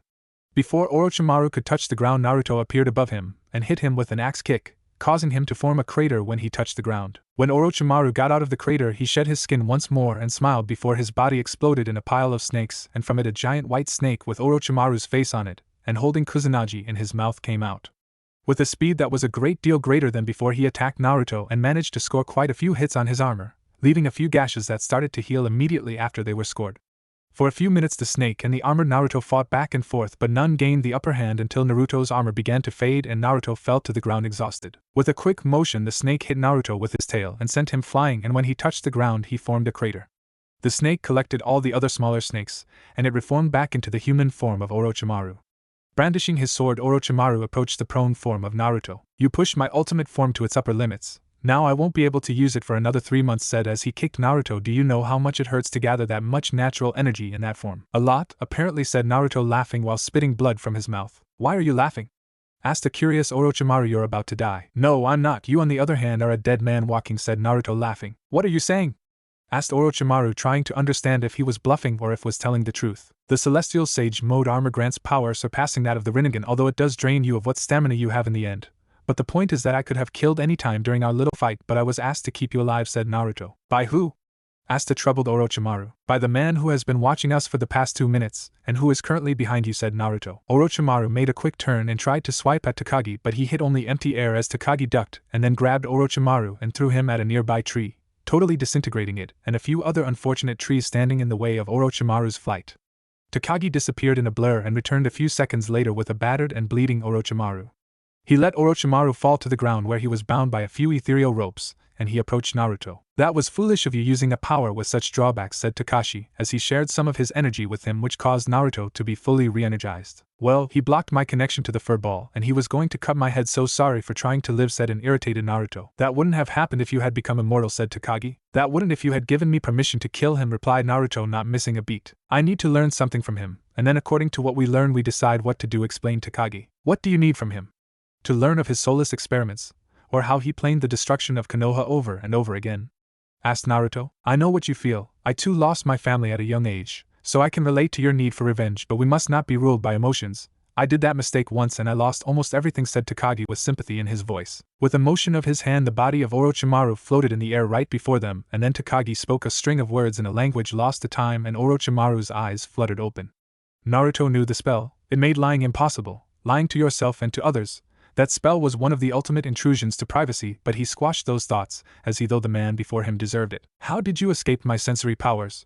They were at their peak during my transformation," asked the weary Orochimaru. "I have my ways," answered Takagi cryptically. "Now tell me the truth. Why did you arrange the invasion?" "Because I needed to give the old man," he forced himself to stop by biting his tongue off. "Well, this will be a bit harder than expected, but I have broken man's and demons way more resistant than you to my interrogation method," said Takagi as he focused his eyes on Orochimaru's eyes, and they glowed, and suddenly Orochimaru's eyes became a perfect replica of Takagi's eyes. "You'll never get anything out of me," replied Orochimaru, almost breaking the connection between Takagi and him. "I'm afraid that isn't the truth, and you'll see," said Takagi as he focused even more, and then after a few minutes he interrupted the connection and said, "I see." "You see nothing. All of you are blind," answered Orochimaru. "You did all of that as an act of mercy, didn't you?" asked Takagi. "Partially, but also because Konoha needed to be reminded of their decline since Minato was Hokage," replied Orochimaru against his wish. "What mercy? How could you consider killing Gigi as mercy?" asked the distressed Naruto on the verge of tears. "Is this reminder worth the life of hundreds who died because you couldn't stand the fact that the village was strong despite the fact that you weren't Hokage?" "Foolish boy. I don't think in terms of hundreds or thousands but of millions that would have died if Konoha showed any weakness," replied Orochimaru. "Nobody is foolish enough to attack Konoha," answered Naruto. "Right now, that's true, because my invasion showed that Konoha was still the strongest and that it took 2 resurrected Hokage and me to defeat the old monkey, and even then I suffered crippling injuries," answered Orochimaru. "That is unfortunately true. Hiruzen was dying because of a rare disease, something not even Tsunade could heal, and that would have shown a moment of weakness to all when he would be rotting in a bed, and then the 4th Shinobi War would have begun," said Takagi. "That can't be true. He must have planted those memories there." "He can do that, said a tearful Naruto. "There is no way he can deceive me. He is a few thousand years too young to do that," answered Takagi, and Naruto knew that to be the truth, but still he couldn't accept it. "Listen, Naruto, I see in you the potential to surpass your father, but to do that you must become a man, not remain the boy that I now see before me. Do that and you will have the power to change the corruption and the disease that afflicts the shinobi world," said Orochimaru. "Next up, you worshipped, for lack of a better word, Minato Namie's. Why? And don't give the he outsmarted me bullshit," said Takagi in a stern voice. "He found a way to save the good in us all, to save the shinobi world from its own corruption, starting from the leaf, and he would have had he not died sealing the 9 tails, said Orochimaru. Do you not see? He found a way to do so without first destroying it, but now it's too late, and it must first be destroyed and then rebuilt to our image. Do you believe him? Asked Naruto. He can't lie, young one. It's hard to believe it, but it is the truth, said Takagi. What are you going to do now? He turned to Orochimaru. I'm going to die, replied Orochimaru. I mean, if I let you go, corrected Takagi. I will proceed with my plan.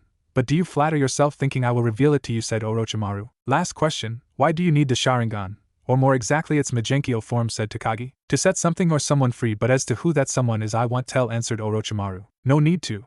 I already know, said Takagi, freeing him. Leave now before I change my mind. With those words, Orochimaru disappeared in a body flicker and left Cheyenne unconscious on the ground.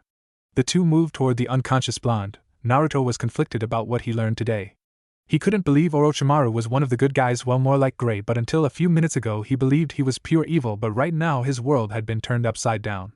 He didn't know what he was planning, but he knew it was something even bigger than the Akatsuki's endgame. In fact, he was sure that whatever the Akatsuki's endgame was, it would be but a part of this plan of his to destroy the shinobi world and to rebuild it, but he would be damned if he left his friends and loved ones perish because of his mad schemes. With newfound determination he moved toward the prone form of Cheyenne. He decided that he would get stronger in every way that he could, and he would complete this mission and get the means to do so from Takagi. Orochimaru, your plan is not going to happen. Of that I swear on everything I love, for it is that what there is at stake, and so he totally ignored the new tabs that had appeared after the end of his battle with Orochimaru. Takagi saw the new fire burning in his eyes and he smiled. Finally a new emperor was born, and he was going to change the world, and he'd be damned if he didn't help him achieve his new goal that had lit the fire in his eyes. With those thoughts in his head he undid the damage done to the forest during the fight between Naruto and Orochimaru, with but a few words, and then sat down and started to meditate. After his fight with Orochimaru, Naruto had picked up Cheyenne's unconscious form and had left, knowing that Takagi wouldn't come with him. His mind was troubled with the knowledge he had gained a while back. He had known that the ninja world was full of secrets, and even the people he had known for a long time were not those they seemed, but still knowing Orochimaru's true motives for the attack on Konoha had turned his world upside down. He had also learned why Takagi thought of Orochimaru as the most dangerous man in the entire continent. There were only two people that could outsmart him. One was Danzo Shimura, though he had no interest in fighting Orochimaru and couldn't, as he was nowhere near the same level as Hiruzen and his Sharingan arm was rigged to explode under certain conditions. The other being Minato Namikaze, but being a bodiless entity trapped within the Shinigami's stomach made it kind of hard to plan an fight against Orochimaru. An hour later a few tables appeared before him. He opened them, apparently while he was lost and thought he had ignored them, and due to the hour-per-hour notification system his gamer ability worked on, he was re-notified now. Opening them, the first table that stuck was one saying, "You have survived a battle with Orochimaru. You have gained 1 million EXP. You forced a stalemate with Kakuzu and Haiden. You have gained 2,500,000 EXP. You have unlocked bonus boss Kakuzu. Haiden. You have unlocked the Emperor's Will 1 out of 5, the progenitor of the Will of Fire. When the Emperor decides to achieve a goal, there is nothing that will stop him from achieving it. From unlocking the Emperor's Will January 5th, you have received Royal Jade Necklace. Royal Jade Necklace, Heir of the Will. There are only 3 necklaces like this one. One can only be worn by a full-fledged emperor, one can only be worn by the heir of his will and by consequence his throne, and the last one is worn by the emperor's closest advisor and protector. It gives plus 10 vitality. It decreases damage from divine and demonic attacks by 50%. When equipped, you have unlocked trait Protector 1/3. Your path lies in protecting others and you draw strength from this mission. Allows for the player to fight even if his health is 1 and gives a plus 30% chance to avoid or inflict critical damage while protecting someone. From unlocking Protector trait January 3rd, you have received Heavenly Touch Crystal. Created from the jewelers of the gods themselves, this crystal allows one to mark a person with its energy, and when that person is in danger it teleports the holder of the crystal to the endangered person. It gives plus 3 wisdom and allows access to Heavenly Jump when equipped. Heavenly Jump, type, time-space technique, consumes 0 CP/SC when Heavenly Touch Crystal is equipped. It allows for immediate transportation to a marked person, once that person has an active, mortal danger status. Congratulations, you have leveled up, plus 29 LVL. You are now LVL 85. Please distribute your newly gained 290 stat points, 870 attribute points and 15 merit points. Status page, said Naruto, and before his eyes a new page was opened before his eyes. Naruto Uzumaki. Class, Gamer, LVL, 85. Points to next level, 86.000/136.000. Age 16. Height, 180 centimeters. Weight, 58.3 kilograms. HP, 14.700. Chakra points, 64.100. MP, 150.000. Kurama's CP, HP regeneration, 80 horsepower per second. Kurama's HP regen, 700 horsepower per second. Chakra points regeneration, 2.000 CP/section. Kurama's CP Regen, CP/section. MP Regen, 17.000. Energy, 131. Control, 100. Strength, 53. Speed, 115. Vitality, 91. Dexterity, 80. Intelligence, 151. Wisdom, 128. Luck, 100. Special status, Uzumaki and Namikaze Heir, plus 10 intelligence, plus 15 vitality, plus 10 speed, plus 30% EXP in Fuinjutsu and technique creation, Jinchuriki, plus 100 horsepower, plus 100 CP for every new LVL. Trap Master, plus 10% to traps, and plus 10% to stealth. Stat points to allocate, 290. Wondering in what he should invest, he thought about investing more into wisdom, as it would help him understand jutsu, spells, rituals, etc. faster and easier, in addition to helping him figure out Orochimaru's plan. But then he was reminded that he couldn't increase his stats without investing points into them, and how Orochimaru totally owned him with his speed during their battle, so that showed him that he was still hopelessly outmatched by some high-level ninja when it came to the physical department. So he decided to make a more even split. Naruto Uzumaki, class gamer, LVL, 85 points to next level, 86.000/136.000, age 16, height 180 centimeters, weight 58.3 kilograms, HP 20.700, plus 1,310, chakra points 76.450, MP 170.000, Kurama's CP, HP regeneration 114 horsepower per second, plus 6, Kurama's HP Regen 700 horsepower per second, chakra points regeneration 2.389 CP/section, Kurama's CP Regen, CP/section, MP Regen 17.000, energy 151, control 120, strength 103, speed 165, vitality 151 plus 10, dexterity 100, intelligence 151, wisdom 178 plus 3, luck 120, special status, Uzumaki and Namikaze Heir, plus 10 intelligence, plus 15 vitality, plus 10 speed, plus 30% EXP in Fuinjutsu and technique creation, Jinchuriki, plus 100 horsepower, plus 100 CP for every new LVL. Trap Master, plus 10% to traps, and plus 10% to stealth. Stat points to allocate 0. Attribute page, said Naruto after he was done allocating his stat points, his body feeling a bit weird from his gamer ability, changing his body according to his new stats. Elemental manipulation. Wind, 300/300, x3. Fire, 275/300, x2. Earth, 180/300. Lightning, 210/300. Water, 150/300. Shape manipulation, 100 out of 100. Ninjutsu. Skill, 180/250. Learning, 200/250. Adaption, 300/300. Taijutsu. Skill, 150/250. Learning, 250/250. Adaption, 400/400. Genjutsu. Skill, 100/250. Detection, 200 out of 250. Dispelling, 250/250. Learning, 30/50ths. Adaption, 70/70ths. Bukijutsu. Asterisk skill with all ninja weapons. Skill, 100/300. Learning, 250/250. Adaption, 300/300. Medical ninjutsu. Skill, 60/300. Learning, 200/300. Adaption, 100 out of 100. Fuinjutsu. Skill, 80/100. Creativity, 1000/1000. Complexity, 1000/2000. Can't invest points. Points are earned by leveling up seal mastery. Decryption, 1200/2000. Can't invest points. Points are earned by leveling up seal mastery. Runes. Skill, 85/100. Creativity, 1200/1200. Complexity, 1500/2000. Can't invest points. Points are earned by leveling up rune mastery. Decryption, 1700/2000. Can't invest points. Points are earned by leveling up rune mastery. Spellwork. Skill, 300/500. Learning, 250/250. Efficiency, 50/300. Adaption, 500/500. Senjutsu. Skill, 100/300. Quickness, 300 out of 900. Duration, 500/2000. Balance, 1000/1000. Adaption, 400/1000. Can't invest points. Points are earned by the user discovering new ways of using Senjutsu chakra. Rinnegan. Skill, 300/500. Paths, 7/**. Can't invest points. Points are earned by the user discovering new paths through meditation and discovering new powers of the eyes in death or life situations. Power, 200/600. Adaption, 1000/1000. Attribute points to allocate, 1170. Naruto normally wouldn't use attribute points. In fact, this was his 39th level up that he didn't allocate any attribute points, as attributes were one of the few things he could actually train, rather than just invest points that he could gain through battle or cheating. In fact, most of these 2 years had been spent with Takagi putting him through mental and physical training from hell. So to learn how to become independent from leveling up to become more powerful, at least when it came to attributes, and doing some occasional missions and 1 or 2 sessions of dungeon training per year to help him gain him some levels.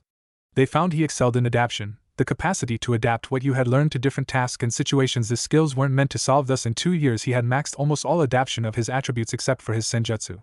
In fact, he doubted he would ever max that out, as practically the uses of senjutsu chakra were infinite. Screw would release. The power of a god could be truly found in senjutsu chakra. He initially was all about using his gift of the emperor to get another version of the gamer ability, one that allowed even stats to be increased through training, but he was dissuaded by Takagi, who explained to him why the gamer ability was the way it was now. Apparently the former versions of the gamer had this feature, but gamers became obsessed with power and training, and sometimes they forgot to allocate stat points, which led to great numbers of gamers died because of such mistakes. But the most important reason was that this new way made sure that the gamers' muscles couldn't atrophy or their minds lose their edge because of old age, and the most important feature, it made them immune to any mental disease or permanent mental damage. Plus that a gamer's stat points had an edge over normal people's stat points. For example, if a gamer and a normal person had equal stat points in strength, the stronger of the two would be the gamer. Normal people's stat points work differently because when you used observe, their levels were direct indicators of how much battle experience they had and not how many battles they had won, or a true indicator of their strength. Their stat points were a reflection of their physical and mental capacities, and most often than not it had nothing to do with their level. For example, Hashirama Senju by the age of 10 was a LVL .30, yet only his energy was 200 and his control was also 200, due to his would release granting control equal to energy. No matter how high one's energy was, and that was without the need of investing stat points into control. By the age of 28, his energy was 1250. Minato Namikaze was by the beginning of the Third Ninja World War, at LVL 16, but his speed was 189, when the maximum speed a normal person can achieve naturally was 200. Their stat points could also be affected by age or mental state, depressed, euphoric, etc., while gamers could be 200 and their stats had no minuses by their age. An example, Hiruzen Sarutobi in his old age had an energy stat of 315, but he also had a minus of 160 because of his old age, while Takagi's current body was at the age of 150 years old. His body regenerated itself when he turned 180 years old, back to the age of 40, but his stats had no minuses from old age. As demonstrated by his earlier example, the gamer ability allowed for a gamer to easily overcome the human body's natural limits. Also, their observe had been changed to calculate one's threat level. His was S rank, with his Rinnegan active, while he was only a LVL 56 when naturally S ranks were of the level 120 and up. When it was high enough it could also reveal their stats, but that was at times frustrating, so most gamers and cheaters never bothered to check them out. After all, they had access to items that could easily make up for the rigidness of their stats. Observe in levels beyond 200 could easily reveal one's weakness. Not that it didn't normally reveal weaknesses, but it had to be actively used on techniques and taijutsu stances for it to work. Either way, Naruto's use of observe was prodigious due to his natural ability to multitask, thus allowing him to make observe a weapon that granted him victory in most cases, his battle with Orochimaru being an exception as he switched styles and techniques too quickly, thus leaving him no room to create and deploy counters. Also, his capacity to use merit points was greatly reduced to only be used to evolve his different attributes to their next stage, as to use it to gain bloodlines or other special abilities required, Supervisor's Key, which was in Takagi's possession, the key being used by trainers as a final test for a gamer's personality.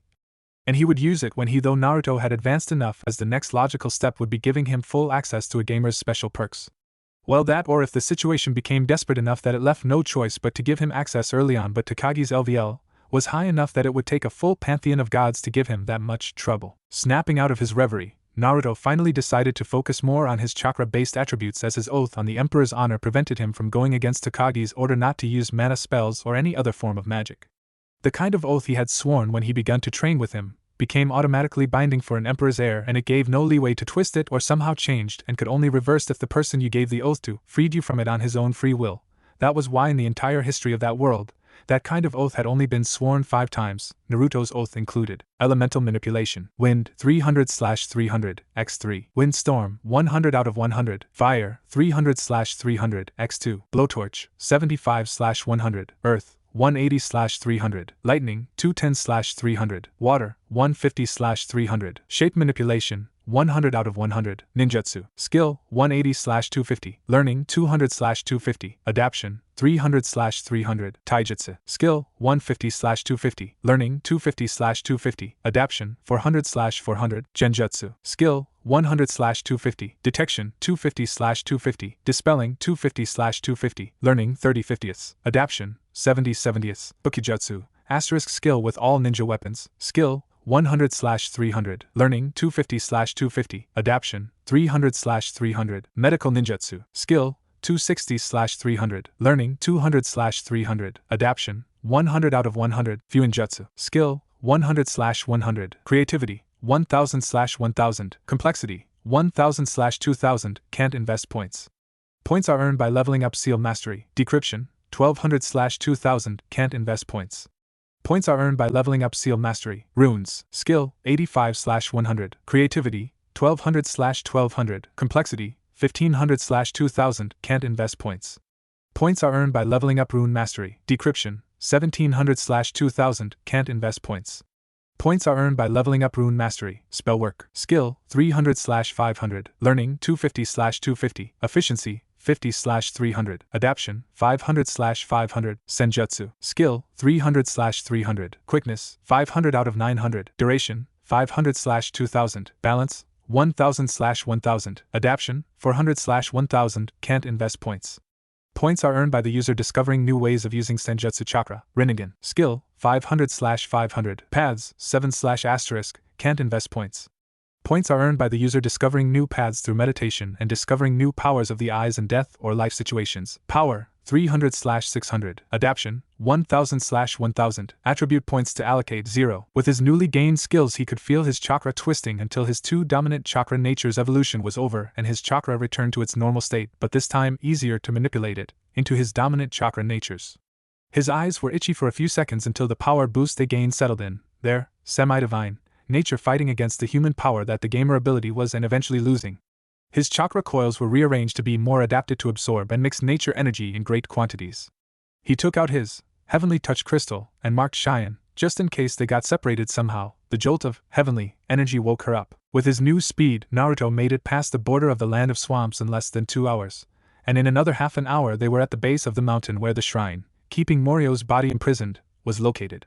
The problem was that the entire mountain was surrounded by regiments of stone golems, and their perimeter was so tight it would take a small army to get through, or Naruto using one of the most versatile abilities in his arsenal. Preparing himself mentally, Naruto mentally said, "Dungeon create, biological tanks battlefield, LVL.8, and then combined it with his animal path." The air around them was distorted like you were seeing at broken glass, however no noise or smoke came from it, and forward came 100 beings. Some were giant lizards, some were weird animal hybrids, and some were beings that looked like they had strayed from fairy tales, looking very fragile. But all of them had one thing in common: they had incredibly high vitality stats. Focusing on the body's endurance rather than on regeneration like most beings, their combined mental might slammed against his mental walls with the force of a hurricane, destroying most of them. His mindscape was on fire. The entire mountain was burning in a massive cloud of fire as 100 shadows stood in the sky overlooking the destruction and fueling it further by their willpower. A battle in a mindscape was a battle between beings that were literally omnipotent, as that mattered in there were willpower and thought. But the advantage was always on the defender as the battle was being fought on his own home turf. However, this wasn't the case, as having to fight over 100 other beings, all with incredibly strong will of their own, was practically a lost fight for all but those people with the strongest will. Naruto's will was unbreakable, but even that was being put to the test as his normally indestructible resolve was dissolving, as was his mindscape. In a few minutes the mountain was gone. All that was left were an endless void, Kurama's cage, and a bright sphere of light representing Naruto's willpower. The intruders were represented by shapes made out of liquid darkness. However, since the rules of logic didn't apply in a mindscape, they were quite visible as they were nearing the bright sphere. The sphere's light was getting dimmer and dimmer. Naruto couldn't fathom being defeated in a battle of wills. Even his dark persona had accepted his own inferiority when compared to Naruto's willpower, right before they became one, and yet now he was being pushed back within the representation of his willpower. As he went deeper and deeper in the sphere of light, he began feeling something different from the normal warmth and invigorating effect that being inside one's own willpower gave, in the form of a feeling of invincibility. Not like the feeling one got when he used narcotics or was under the effect of a genjutsu, but something primordial within oneself that assured him that he wouldn't be defeated, not within his mindscape, not even outside it. He recognized it quickly. It was the power of the Emperor's will, the willpower that helped his ancestors stand against gods, primordials and all other sorts of beings that eluded human comprehension and laugh in their face as they grabbed victory against all odds. The newfound power within him obeyed him with eagerness, to show the intruders that they were facing a scion of the house Akatsuki, a being that would not bow in the face of gods, let alone some upstart beings that were more beast than rational beings. With an explosion of light, the sphere expanded. In its wake the Mindscape was being reformed anew. The form of the intruders were retreating quickly, their instincts alerting them of the presence of a power that went beyond them, the potential of mankind made reality. In the real world only seconds had passed as Naruto's eyes shot open, his Rinnegan glowing in the semi-darkness that the shade of the forest provided. All the summoned beings' eyes shot open too, the Rinnegan reflected on their eyes. Adjusting to the newly added field of vision, he mentally ordered them to attack the stone golems, as he gestured for Cheyenne to hop on his back. As his summoned army crashed against the golem army, his gamer ability opened a new tab in front of him. You have unlocked the Emperor's Will 2 out of 5, the progenitor of the Will of Fire. When the Emperor decides to achieve a goal, there is nothing that will stop him from achieving it. From unlocking the Emperor's Will February 5th, you have received Cryptex. Cryptex, the Empire's black box, the secret archive of all the secrets of the Emperors and the Empire. It also contains the journals of all the 8 emperors before the fall. It grants a permanent plus 20 intelligence and plus 25 wisdom, also allows access to Secret Archive. Asterisk note: if the cryptex is lost and or stolen, the access is lost, and if a non-emperor heir has the cryptex, access to the archive and stats boosts are not accessible. Furthermore, all individual that steal this scroll automatically gained permanent insanity, or brain death. According to their luck stats, the effects from this item are activated whether the item is equipped or not. Ownership is enough. This baffled Naruto. The stat boosts for this item were too low for the importance and the sheer power that the item held. Even in his inventory he could feel the power radiating like a massive beacon. He could get the jade necklace's effects. After all, it was more of an item designed to represent station and to serve as irrefutable proof of one identity. The other effects were side effects of being near such power as the power of hundreds of gamers and magic user of all kind that were housed within the imperial court. The cryptex was another matter altogether.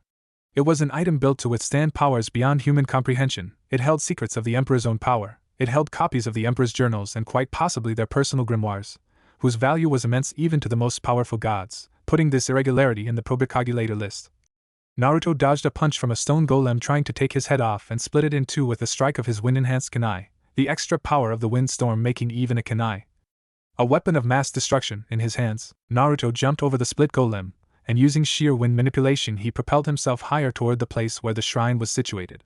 Once landing there, Cheyenne ran toward the shrine as 2 stone golems ran toward him. Cursing under his breath, Naruto dodged the very slow attacks of the golems, thanking his stars that Morio wasn't fully awake, or they would have been as fast as any Jonin. With a single hand seal he unleashed a wind release, great breakthrough, while a shadow clone he created while dodging unleashed a fire release, spiraling dragon, the collaboration jutsu turning the stone golems into molten rock. His evolved nature transformations made the jutsu cost less and make more damage, while he had used a collaboration jutsu of 2 evolved nature transformation and had put a higher amount of chakra than what was needed to produce an average effect. The effect of that particular combination was quite destructive, the jutsu being quite flashy for a proper ninja, but then again he wasn't a proper ninja. Turning around he saw a man enter the barrier Cheyenne had erected around the shrine. In a burst of speed he tried to grab the man, but with a burst of semi-demonic chakra, the man propelled himself through the barrier, his body dying, but from him Morio was released and the demon refused with his old body, the land around them turning volcanic as the demon was returned back to his full power. He just hoped that Morio was the typical overconfident demon and didn't summon his golem army. They would be a pain in the ass to get rid of. Taking out 50 Saban he launched them in the air, intending to mark the entire place with his version of the flying thunder god, but the demon destroyed them with a stream of dark chakra.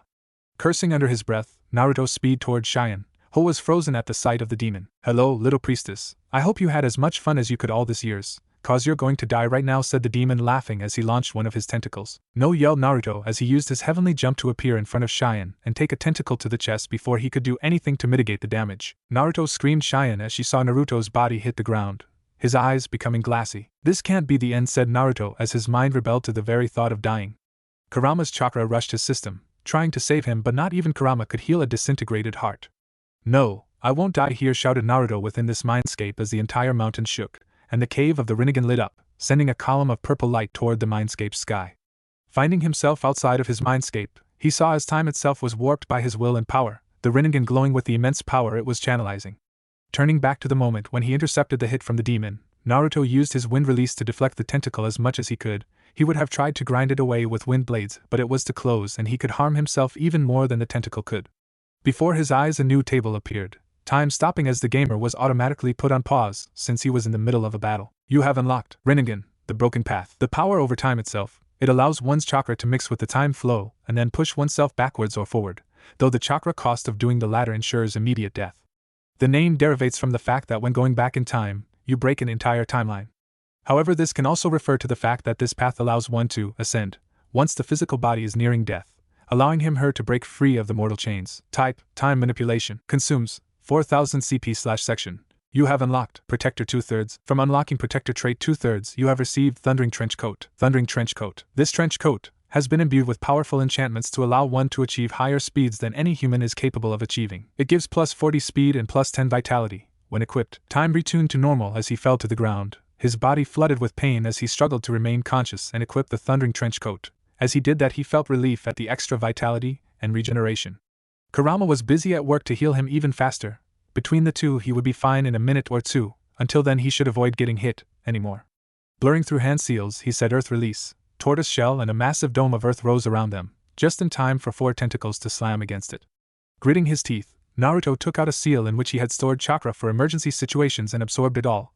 The seal kept a good 50.000 CP, and with that he was almost near his full capacity again. A few hand seals later, his hands lit up with green medical chakra, as he used the mystical palm technique to accelerate his already fast healing capacities. Seeing the light, Cheyenne approached the downed Naruto and gasped as she saw what remained of his wound. "Oh my gods, are you okay?" asked Cheyenne, seeing the rapidly closing wound. "Yeah, Peachy, just give me a few seconds till I catch my breath and I'll return to kicking the puny little demons," said Naruto with a feral grin, his red eyes and enlarged canines making it even more striking. "You don't look that good to me," said Cheyenne. "I've seen worse," said Naruto as he stood up, his health bar already beyond half. "Liar," said Cheyenne. "I've had a hand encased in lighting almost pierce my heart," replied Naruto, deciding not to mention that he was almost dead, but he turned back time and that's how he survived. "Can I do something to help?" asked Cheyenne as the dome above them started to crack. "Just stay away from the demon and let me do my job," said Naruto before disappearing in a blur of speed. Naruto laughed as he moved around at speeds that were frankly inhuman. Not even his father had been that fast. At his prime he had a speed stat of 201, his mastery of seals allowing him to slightly surpass his body's limits. Dodging the attacks of various tentacles that were hell-bent on finishing what they started earlier, he threw a 3-pronged kunai toward the demon's head, and once it was near enough he teleported atop of the demon's head, and with a touch of his palms, an highly explosive seal array was formed, out of thin chakra, and then he teleported away, exploding the demon's head and a good number of tentacles. The damage was regenerated within a few seconds, and with a roar of rage, Morio sent dozens of his tentacles toward Naruto, who avoided them with his newfound speed before launching another 3-pronged kunai toward Morio's head. This time the demon destroyed it with a blast of dark chakra, but the moment the kunai was destroyed, the seal on it glowed with a blue light before a giant blue orb appeared between the demon and Naruto. The demon's body moved toward the giant blue sphere, it pull being too strong even for the demon to resist it, and soon its body was fully sealed within the orb. "Told you he was puny," said Naruto with a grin. "Naruto, watch out," screamed Cheyenne as the sphere holding Morio broke away and from it dozens of tentacles headed toward Naruto's back. Acting on instinct, Naruto's body flickered away, just in time as 3 tentacles hit the ground where he stood a moment ago. The emotion that Cheyenne felt seeing Naruto almost die caused the seal her mother had placed upon her to break away, unlocking her special chakra. With her new power, Cheyenne headed toward Morio, intending to sacrifice herself in the massive explosion of her special chakra, taking Morio down with her. As she prepared herself to do that, Naruto appeared beside her in a flash of yellow light, grabbing her hand before flashing away. "What do you think you're doing?" asked Naruto. "Destroying Morio," replied Cheyenne. "It is my duty as priestess. Nobody else can." "We'll do this together," said Naruto, forming a Rasengan in his right hand. "How, all your techniques are useless?" asked Cheyenne. "Fueled only by my chakra, yes. Add your chakra to the equation, and you got one big Morio-ass kicker Rasengan on your hands," said Naruto. "Really?"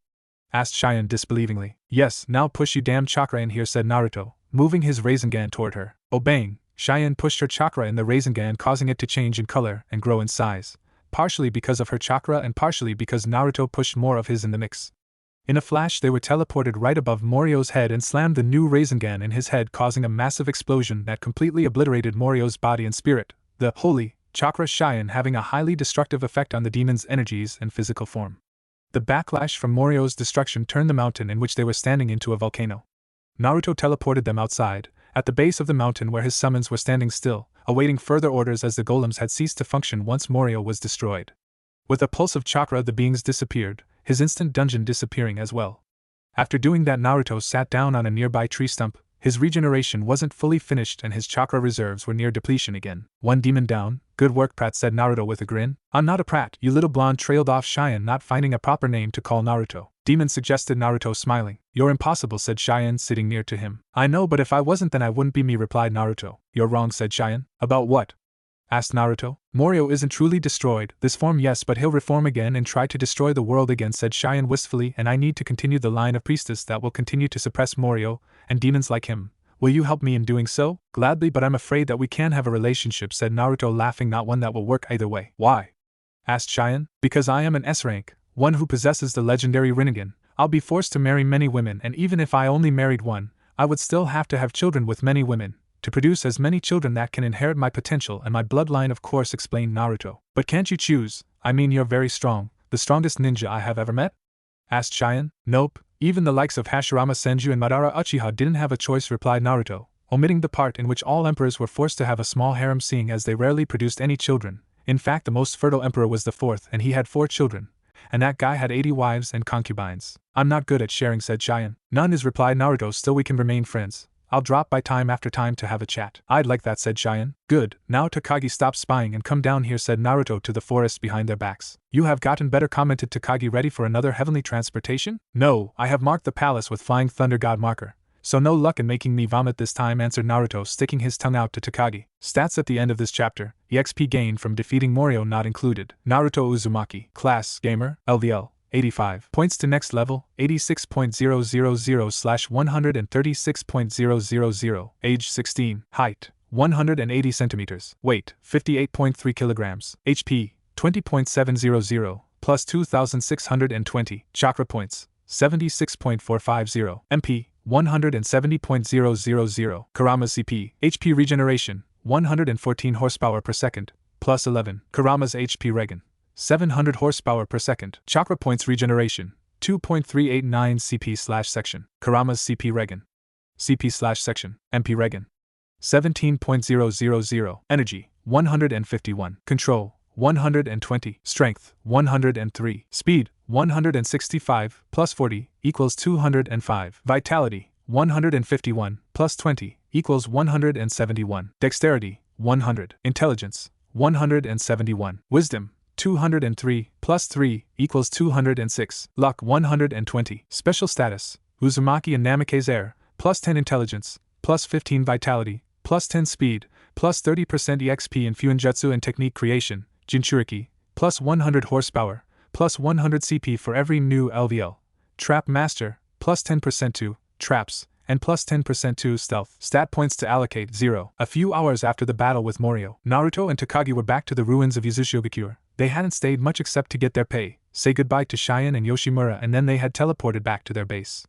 The place was a cave excavated by Takagi, filled with seal and runic arrays that expanded it to double the size of Konoha. The place was divided in 2 areas, sparring areas filled with more seal and runic arrays to make sure the entire cave didn't just collapse on top of them when Naruto went into full power, and the living area, which made up less than 5% of the entire cave, which was filled with different furnitures that had either been made from Takagi, or he had collected during the millennia he had lived.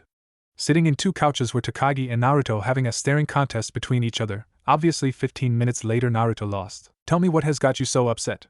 Asked Takagi. Why the hell did you limit my powers when you knew I was facing such a strong opponent? Asked Naruto. I needed you to unlock the Emperor's will, explained Takagi, plainly. Was it worth my life? Asked Naruto, enraged. Yes, it was worth it, replied Takagi. Good, then I am leaving, said Naruto, getting up. Then you'll force me to wipe your memory and strip you off your gamer ability, said Takagi. What if I don't let you? Asked Naruto. You know that you are far from being strong enough to force a stalemate with me, let alone defeat me. Ninetales Jinchuriki or not, said Takagi. Very well, take it. I don't want to have to deal with beings that have such disrespect of people's life, willing to give another human life so that it might have unlocked some sort of mental power, said Naruto, a table flashing before his eyes, but he pushed it away. He wouldn't need it either way, as he would soon lose this ability. Congratulations, you passed the test, said Takagi, smiling proudly. What test? Asked Naruto, surprised at the sudden change. Why don't you check your notifications, said Takagi. Notifications, said Naruto, and before his eyes various tables appeared. Congratulations, you have passed the test of the supervisor. As a result of passing the test, you have unlocked the Emperor's Will 3 out of 5. From unlocking the Emperor's Will March 5th, you have received Silver Light. Silver Light, a staff made entirely out of silver. Once it belonged to a god killed by the first Empress, to protect humanity. This staff is a symbol of the Imperial Bloodline's oath to protect humanity. It gives plus 50 energy, plus 50 control and plus 30 luck when equipped. You have defeated Morio. You have gained 6.000.000 Rio. You have gained level of the enemy plus 3000000 EXP. Damage dealt plus 3000000 EXP. Damage received 1 million EXP. Total 5 million EXP. You have leveled up plus 33. You are now LVL 118. Please distribute your newly gained 330 stat points, 990 attribute points, and 16 merit points. What the hell, said Naruto? Sorry, but it is the last test, to see if you are really worthy of being handed the full power of the gamers, and in your case to test your willingness to protect all mankind, even if that means giving up on your powers, explained Takagi. You didn't trust? Asked Naruto, disappointed. I did with all my being, but the test is a part of your training and every single emperor has gone through it, with the exception of the first empress, as she didn't have any supervisor, answered Takagi. What now?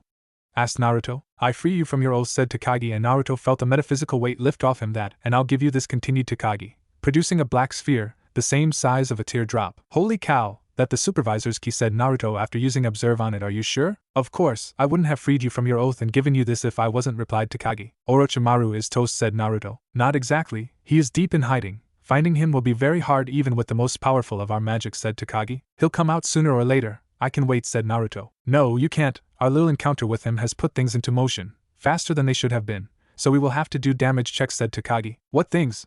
Asked Naruto. Ask the cryptex what the box of ultimate bliss is, said Takagi. Okay, so you felt its power, said Naruto, taking out the cryptex from his inventory. Yes, it's hard to hide it from other gamers with great sensing abilities, but other creatures will never notice, explained Takagi. Naruto focused on the question he had and then pushed some of his mana into the cryptex. The cryptex was a cylinder, 15 centimeters long and with a diameter of 4 centimeters. On both sides it had handles made out of orichalcum and adamantine alloy. The cylinder itself was filled by rows and columns filled with eldritch symbols, that when translated could produce enough information to fill entire books. The rows and columns would move when mana was pushed into it, and when it stopped it would reveal a combination eldritch symbols, that when translated would reveal the information required of it.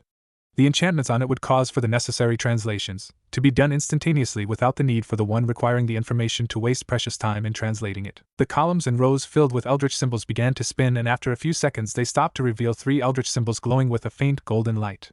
Naruto felt the spell from the cryptex take over his mind temporarily, and in less than a second his gamer ability showed him the information in the form of a table. The box of ultimate bliss is a weapon developed by gods to destroy mankind, after the first empress and her army of gamers defeated them and erected a barrier preventing them from directly entering the human world. The box contains a construct of the gods, which has one sole purpose: to destroy all humans, when the construct is freed from the box.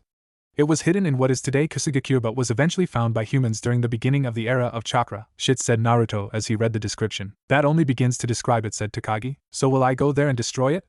Asked Naruto. No, I will. It's too dangerous for you. Especially if the gods who made it realize who you truly are and activate its self-destruct, said Takagi. That would be disastrous, said Naruto. Exactly. While I can seal it away before they can realize it, said Takagi. Then why tell me? Asked Naruto. Unless you want me to do something in the meantime. Exactly. I want you to give the gamer ability to Kakashi.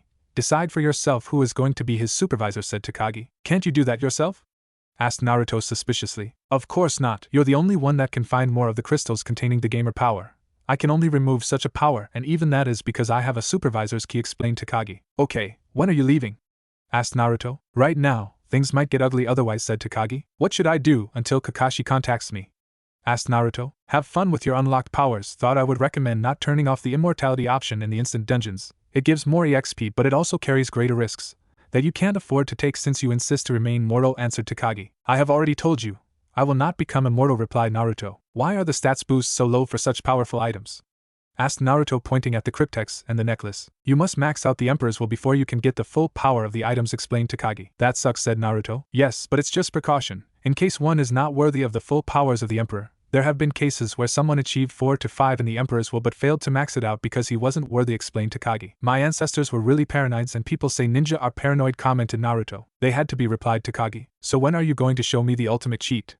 Asked Naruto. Once I return from my journey, since I don't trust you enough to leave you alone with such a power, said Takagi. That's not fair. You said once I dealt with Morio, pouted Naruto. Yes, but I didn't foresee such a problem arising so soon. Either way, explained Takagi. Anyway, distribute your stat points soon. Bye. Damn. Know it all, said Naruto as Takagi disappeared in a flash of the heavenly transportation stat page. Naruto Uzumaki. Class, Gamer, LVL 118. Points to next level, 70.000/169.000. Age 16. Height, 180 centimeters. Weight, 58.3 kilograms. HP, 20.700, plus 2,620. Chakra points, 76.450. MP, 170.000. Kurama's CP, HP regeneration, 114 horsepower per second, plus 11. Kurama's HP regen, 700 horsepower per second. Chakra points regeneration, 2.389 CP/section. Kurama's CP regen, CP/section, MP regen, 17.000. Energy, 151. Control, 120. Strength, 103. Speed, 165, plus 40, equals 205. Vitality, 151, plus 20, equals 171. Dexterity, 100. Intelligence, 171. Wisdom, 203, plus 3, equals 206. Luck, 120. Special status, Uzumaki and Namake's heir, plus 10 intelligence, plus 15 vitality, plus 10 speed, plus 30% EXP in Fuinjutsu and technique creation, Jinchuriki, plus 100 horsepower, plus 100 CP for every new LVL. Trap Master, plus 10% to traps, and plus 10% to stealth. Stat points to allocate, 330. Naruto was pretty content with his stats. He had made leaps and bounds since he before the mission, but then again it was an Emperor-class mission, meaning that fighting S ranks and finding and or receiving some OP items was going to be natural, and his luck made it pretty easy to gain really powerful stuff. Now that his gamer shop was open, he could finally get rid of the junk he had accumulated from his scarce visits in the dungeons, or what he had found on his small-time missions. Naruto Uzumaki, Class Gamer, LVL, 118. Points to next level, 70.000/169.000. Age 16. Height, 180 centimeters. Weight, 58.3 kilograms. HP, 24.630, plus 2,620. Chakra points, 102.250, plus 22.500. MP, 220.000. Kurama's CP, HP regeneration, 136 horsepower per second, plus 14. Kurama's HP regen, 700 horsepower per second. Chakra points regeneration, 3.195 CP/section, plus 703 CP/section. Kurama's CP regen, CP/section, MP regen, 22.000. Energy, 201, plus 50, equals 251. Control, 170, plus 50, equals 220. Strength, 133. Speed, 185, plus 40, equals 225. Vitality, 181, plus 20, equals 201. Dexterity, 150. Intelligence, 221. Wisdom, 253, plus 3, equals 256. Luck, 120, plus 30, equals 150. Special status, Uzumaki and Namake's heir, plus 10 intelligence, plus 15 vitality, plus 10 speed, plus 30% EXP in Fuinjutsu and technique creation, Jinchuriki, plus 100 horsepower, plus 100 CP for every new LVL. Trap Master, plus 10% to traps, and plus 10% to stealth. Stat points to allocate, 0. Attribute page said Naruto, his body and chakra coils adapting to the new changes brought by the increase in his stats. Elemental manipulation. Wind, 300/300, x3. Windstorm, 100 out of 100. Fire, 300/300, x2. Blowtorch, 75/100. Earth, 180/300. Lightning, 210/300. Water, 150/300. Shape manipulation, 100 out of 100. Ninjutsu. Skill, 180/250. Learning, 200/250. Adaption, 300/300. Taijutsu. Skill, 150/250. Learning, 250/250. Adaption, 400/400. Genjutsu. Skill, 100/250. Detection, 250/250. Dispelling, 250/250. Learning, 30/50ths. Adaption, 70/70ths. Bukijutsu. Asterisk skill with all ninja weapons. Skill, 100/300. Learning, 250/250. Adaption, 300/300. Medical ninjutsu. Skill, 260/300. Learning, 200/300. Adaption, 100 out of 100. Fuinjutsu. Skill, 100/100. Creativity, 1000/1000. Complexity, 1000/2000. Can't invest points. Points are earned by leveling up Seal Mastery. Decryption, 1200/2000. Can't invest points.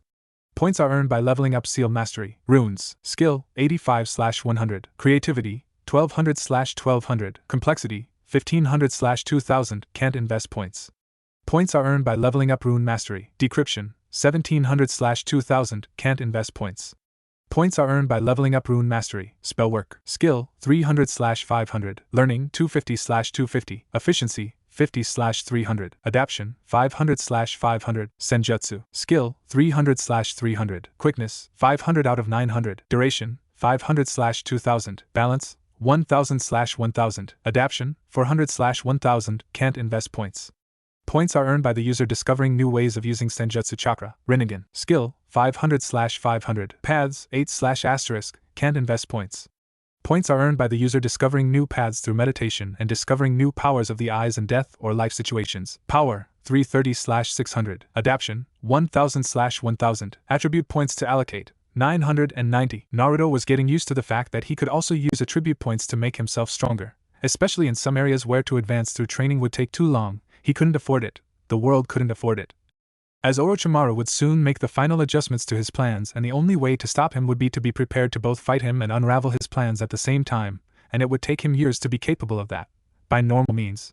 But he didn't have years, he had months at most. Elemental Manipulation. Wind, 300/300, x3. Windstorm, 100 out of 100. Fire, 300/300, x2. Blowtorch, 100/100, Earth, 300/300, Avalanche, 100/100, Lightning, 300/300, Thunderbolt, 100/100, Water, 300/300, Wave Breaker, 100/100, Shape Manipulation, 100 out of 100, Ninjutsu, Skill, 250/250, Learning, 200/250, Adaption, 300/300, Taijutsu, Skill, 250/250, Learning, 250/250, Adaption, 400/400, Genjutsu, Skill, 100/250, Detection, 250/250, Dispelling, 250/250, Learning, 30/50ths, Adaption, 70/70ths, Bukijutsu, Asterisk Skill with all ninja weapons, Skill, 100/300, Learning, 250/250, Adaption, 300/300, Medical Ninjutsu, Skill, 300/300, Learning, 200/300, Adaption, 100 out of 100, Fuinjutsu, Skill, 100/100, Creativity, 1000/1000, Complexity, 1000/2000, can't invest points. Points are earned by leveling up Seal Mastery, Decryption, 1200/2000, can't invest points. Points are earned by leveling up Seal Mastery, Runes, Skill, 100/100, Creativity, 1200/1200, Complexity, 1500/2000, can't invest points. Points are earned by leveling up Rune Mastery, Decryption, 1700/2000, can't invest points. Points are earned by leveling up Rune Mastery, Spell Work, Skill, 300/500, Learning, 250/250, Efficiency, 130/300, Adaption, 500/500, Senjutsu, Skill, 300/300, Quickness, 500 out of 900, Duration, 500/2000, Balance, 1000/1000, Adaption, 400/1000, can't invest points. Points are earned by the user discovering new ways of using Senjutsu Chakra, Rinnegan, Skill, 500/500, Paths, 8/*, can't invest points. Points are earned by the user discovering new paths through meditation and discovering new powers of the eyes in death or life situations. Power, 330/600, Adaption, 1000/1000, Attribute points to allocate 0. Naruto sighed in content as his body, mind, chakra and mana adapted to the new power-ups. Without the need for hand seals, 3 shadow clones appeared in front of him. There was no need for words as they knew what they had to do. A fun fact about shadow clones was that they were an actual cheat even for the gamer ability because they allowed one to open more than one dungeon dimension. While one could only open one dungeon dimension at a time, shadow clones were your exact copies, thus they inherited even a copy of the gamer ability, and could open dungeon dimensions of their own. This he used to train dangerous things like runes, seals or eldritch symbols arrays. The Rinnegan made the scenario where they run out of chakra, mana, ether, prana etc. impossible, but unfortunately that particular ability could only be used if you had complete mental focus, thus it was useless in actual battle except for absorbing raw nature energy. Deciding to see his gamer shop, especially since his gamer shop was an Emperor-class shop, he mentally said, Gamer Shop, and a new tab opened before his eyes. Welcome to the Gamer Shop, here you will find different techniques, spells, rituals, perks etc. You can buy anything you want from this shop, granted you have the necessary money and merit points. Due to a special mutation in your gamer ability you can buy techniques, items, spells etc. regardless of class or the number of classes already possessed. After the introduction, came a large list of classes. Nearly 100 classes stood listed there, and there were more because at the bottom of the page stood an arrow and below it was written next page, meaning there were more pages, and knowing how the game worked it could hold an infinite amount of classes. He saw many classes that greatly interested him like Mana Specialist, Curse Master, Phoenix Mage, wizard, sorcerer, etc., because due to his massive reserves of energy of any kind he could become a fearsome opponent using abilities and perks from those classes. Either way he chose the ninja class, and before his eyes a new table was opened. Bloodline acquirement, celestial release, cost 2 merit points. Due to the special way you gain this ability, you can transform it into a true bloodline limit instead of a pseudo-bloodline limit, meaning that your descendants can inherit and that it will open up in the elemental manipulation attribute, allowing attribute points to be invested into it. By yes, no, Naruto didn't think twice before clicking the yes button, and another tab opened up before his eyes, temporarily graying the gamer shop. Congratulations, you have unlocked Celestial Release 300/300. Do you want to evolve it? Cost 2 merit points. Yes, no, Naruto clicked the yes button again. He had a lot of merit points just sitting there, so it wouldn't hurt if he spent some of them. After all, he had spent just 10 of them to open up the evolutions of his elemental manipulation, so if his memory served him well, he still had another 45 points, and even if he remained without any merit points, he could always create a Ludo board and use it to get some more. You have unlocked Skyline 1/100. Your affinity with the Celestial Release is so great that it allows you to create hundreds of different objects using Celestial Release and control them with great ease. It also greatly reduces the costs of any Celestial Release jutsu, making them a very dangerous weapon in the right hands. It reduces cost of all Celestial Release by 150%, increases speed of learning Celestial Release jutsu by 125%. Smiling at the new power he had unlocked, Naruto closed the tab and resumed his work in the gamer shop until a very interesting perk caught his eye, just what he had needed to become even stronger than ever before and perhaps surprise Takagi in their next spar. Flash of the Flying Thunder God, cost 5 merit points plus 1.000.000 Rio. The Flying Thunder God is a technique of those with great speed. The higher the speed one possesses, the higher the ability to learn and master it. It reduces the cost to using Flying Thunder God and all its variants by 2% per every point in the speed stat beyond 120. It decreased time needed to master or learn the Flying Thunder God jutsu or any of its variants by 1000%, decreased the time needed to create new version of the Flying Thunder God by 500%. It heightens the reaction time and reflexes by 150%. By yes, no, with a shit-eating grin, Naruto pressed the yes button and he felt the change in his mind needed for his heightened abilities, reaction time, and the innate ability to master the Flying Thunder God form within him, and damn, it felt good, which made Naruto wonder if perhaps that was the way his father saw the world, in slow motion. Closing the gamer shop tab temporarily, Naruto created a shadow clone, which without any need of spoken words opened an empty dungeon dimension, to train with their newly gained perk. Naruto then reassumed his browsing until he found an interesting bloodline, that while it wasn't very important for his evolution as a ninja, he thought that would quite good if he needed to fight tailed beasts or their Jinchuriki, especially as he still had Tsunade's necklace. Would release, cost 6 merit point plus 3.000.000 Rio. The bloodline limit made legendary by Hashirama Senju but originating with Kagaya Akatsuki. Its power allows absorbing chakra from opponents upon touching them. This bloodline is especially potent against tailed beasts and demons, as it not only drains their chakra but also lulls them into a state of tranquility and temporarily paralyze. By yes, no, he bought it. After all, it would be cool that when he and Sasuke fought, because by now he had no doubt that he would fight him to with all his might to test himself against him, the power of the Sharingan face the power of the wood release and get its ass kicked to the moon and back. You have unlocked wood release 1/300. Afterwards he bought a dozen wood release jutsu, BA rank, and 2 other celestial release jutsu before he had spent the entire 6 million Rio he won from completing his mission. He found himself forced to get more money by entering a dungeon dimension, but this time he simply turned off the EXP feature and made it so that he would only get money from the enemies he would defeat, according to their rank. Luckily the money feature wasn't affected by the fact that the immortality feature was on, so he would still get the entire pot, unlike with the EXP, which he gained only 10% of what he should have gained from defeating his opponents.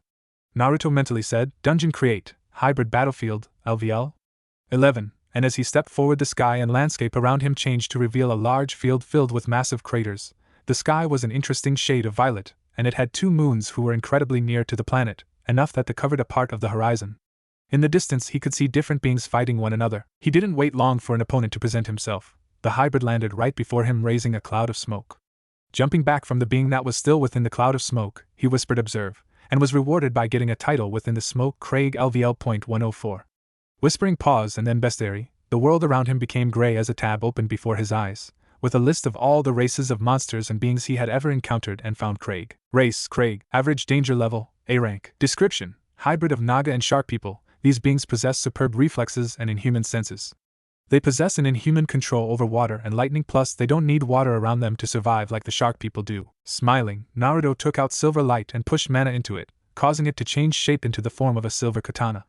Naruto laughed out loud at the confirmation of his suspicions, as the weapon of a god, who were as a race shapeshifters of the highest caliber, so would their weapons be capable of shifting into different forms and size. The being that emerged from the smoke looked at Naruto with curiosity from his fish-like eyes. The Craig was a 2 meters tall humanoid being, covered in silvery gray scales, his back filled with bone protrusions that spread all over his back. Getting into a basic kenjutsu, Naruto made a come-here gesture toward the Craig, who disappeared in a burst of speed toward Naruto but found himself with a slash across his torso courtesy of quick slash from Naruto. The Craig made a gesture with his arms, like he was throwing something, and the air vibrated for a second before a massive amount of water rushed out of nowhere, toward Naruto. Naruto took out his Flying Thunder God Senbons and activated his Flying Thunder God amusement park before disappearing in a yellow flash and reappearing behind the Craig's back, and with a wind-infused strike separated his head from his shoulders. He didn't have the time to see how much money he gained from his fight before a massive stream of fire was directed his way. With a few hand seals, the water the Craig had summoned was raised from the ground to protect him from the fire. The stream was stopped, but not before half of the water became hot steam. Using Observe, he found himself against a human fire demon hybrid LVL.107. Blurring through hand seal, he used his newest jutsu, Celestial Release, Heavenly Cannon, which formed a cannon and fired a single cannonball made out of a mystical energy that exploded with a massive explosion similar to his wind release. Rashuriken, but this one didn't damage down to molecular level, but it did make all wounds caused from it impossible to heal unless you applied Celestial Release chakra on it before. The demon hybrid avoided, but he fell for Naruto's trap as a shadow clone appeared in his back and applied a seal on the demon, which paralyzed him before Naruto used Wood Release, crushing roots to kill the demon, taking advantage to their natural vulnerability to the Wood Release. Making a single hand seal, 200 shadow clones appeared in a cloud smoke and dispersed around the endless plain to fight new enemies. Soon the sounds of explosions, massive earth walls, towers of flames, water waves, flashes and crackling of thunder, and invisible, thought incredibly more lethal, wind blades filled the field for as far as the eye could see. After a few minutes, the first memories of his shadow clones began trickling in, as the first of his mini armada fell. Beginning to get impatient, Naruto teleported to the nearest shadow clone he could see thanks to his Rinnegan. As soon as he got there, he had to avoid getting cut in half by a wind blade almost as strong as one of his own. His Observe revealed it to be facing a Shadowling LVL.110. Smiling, Naruto formed a Rasengan and slammed it in the Shadowling's gut, or at least he tried, as the Shadowling melted in the shadows nearby. Deciding to give him no escape, Naruto nodded to the shadow clone near to him, who enhanced himself with the armor of the Preta Path before sending his arm toward the Shadowling, who had just re-emerged from the shadows, and like Naruto predicted, the Shadowling melted back into the shadows, or he tried, as Naruto activated a seal that produced a massive blast of light that caused all shadows nearby the Shadowling to disperse, and the Shadowling itself was cut in half as he had been only half merged in the shadows. Suddenly the memories of over 20 clones filled Naruto's mind, and he paled at what those memories showed. The boss of this dungeon, a failed attempt of merging a Leviathan with an elemental salamander, a pseudo-hybrid of both races. As soon as he was within the range from which he could use his Observe, he activated it with the intention to show the being's stats, as he needed to know if could actually fight the being, or should he use his ID escape and get the hell out of the creature's path. Leviathan Fire Salamander Pseudo-Hybrid Class Boss LVL 110 HP 65.500 Chakra Points 180.000 MP 400.000 HP Regeneration 1000 horsepower per second. Chakra Points Regeneration 900 CP/section. MP Regen 2000 MP/section. Energy 400. Control 400. Strength 700. Speed 123. Vitality 500. Dexterity 80. Intelligence 105. Wisdom 25. Luck 50. Naruto sighed in relief at finding out that the being was nowhere near the true level of power of an average Leviathan. Those beings could go toe-to-toe with the Ten-Tails and actually win, meaning that the being used for that kind of merger had most probably been a recently hatched Leviathan, that while dangerous, S-rank dangerous, was quite tame when compared to the fully grown Leviathan. The being could defeat him when it came to elemental manipulation, at least when it came to earth, water and fire. It had bigger reserves of chakra and mana. The pseudo-hybrids would be night immortal due to its high regeneration, but Naruto held the advantage in wisdom, meaning strategy, and his Rinnegan, which would allow him to use some really powerful techniques. Using his ability to absorb chakra through touch, Naruto started absorbing chakra through the use of his remaining shadow clones. The hybrid, which looked like a bag black and orange meat with a black tail, black deformed head and 4 scaled orange legs, stomped his tail in the ground, causing spikes of earth to fly toward the shadow clones, which flashed away from the enraged being. One of his clones decided to use its newest invention to neutralize the beast's healing factor, Celestial Release, Rasengan, and he would have done just that if he hadn't flashed away using the Flying Thunder God and exploded just mid-teleportation, the only proof of such thing being a ripple, visible with the naked eye, in space-time. A table notified Naruto as he got the clone's memories of what exactly went wrong. Celestial Release, Rasengan LVL.3, the perfect weapon against immortals as it stopped the regeneration of all beings that aren't deities or high-class devils or demons, regeneration. Thus making killing them all the easier, though any ripple in spacetime will cause it to destabilize and explode. Snickering at the rookie mistake his clone made, by not reading the tab, he flashed nearby the hybrid boss, before he formed another celestial release, Rasengan, and slamming it against one of the hybrid's legs. Naruto dodged the tail of the hybrid boss, using his inhuman speed to blur away, before one of his clones used a celestial release, Heavenly Cannon, to blow the tail into smithereens. Enraged, the being breathed a massive column of white-hot fire toward Naruto and his clones. A dozen clones were dispelled by the fire while trying to flash away. Don't get it the wrong way, the Flying Thunder God amusement park was even better than the Minato Namake's version in that it allowed one not to have to spread hundreds of kunai to cover an area, but it was also slower in the teleportation part.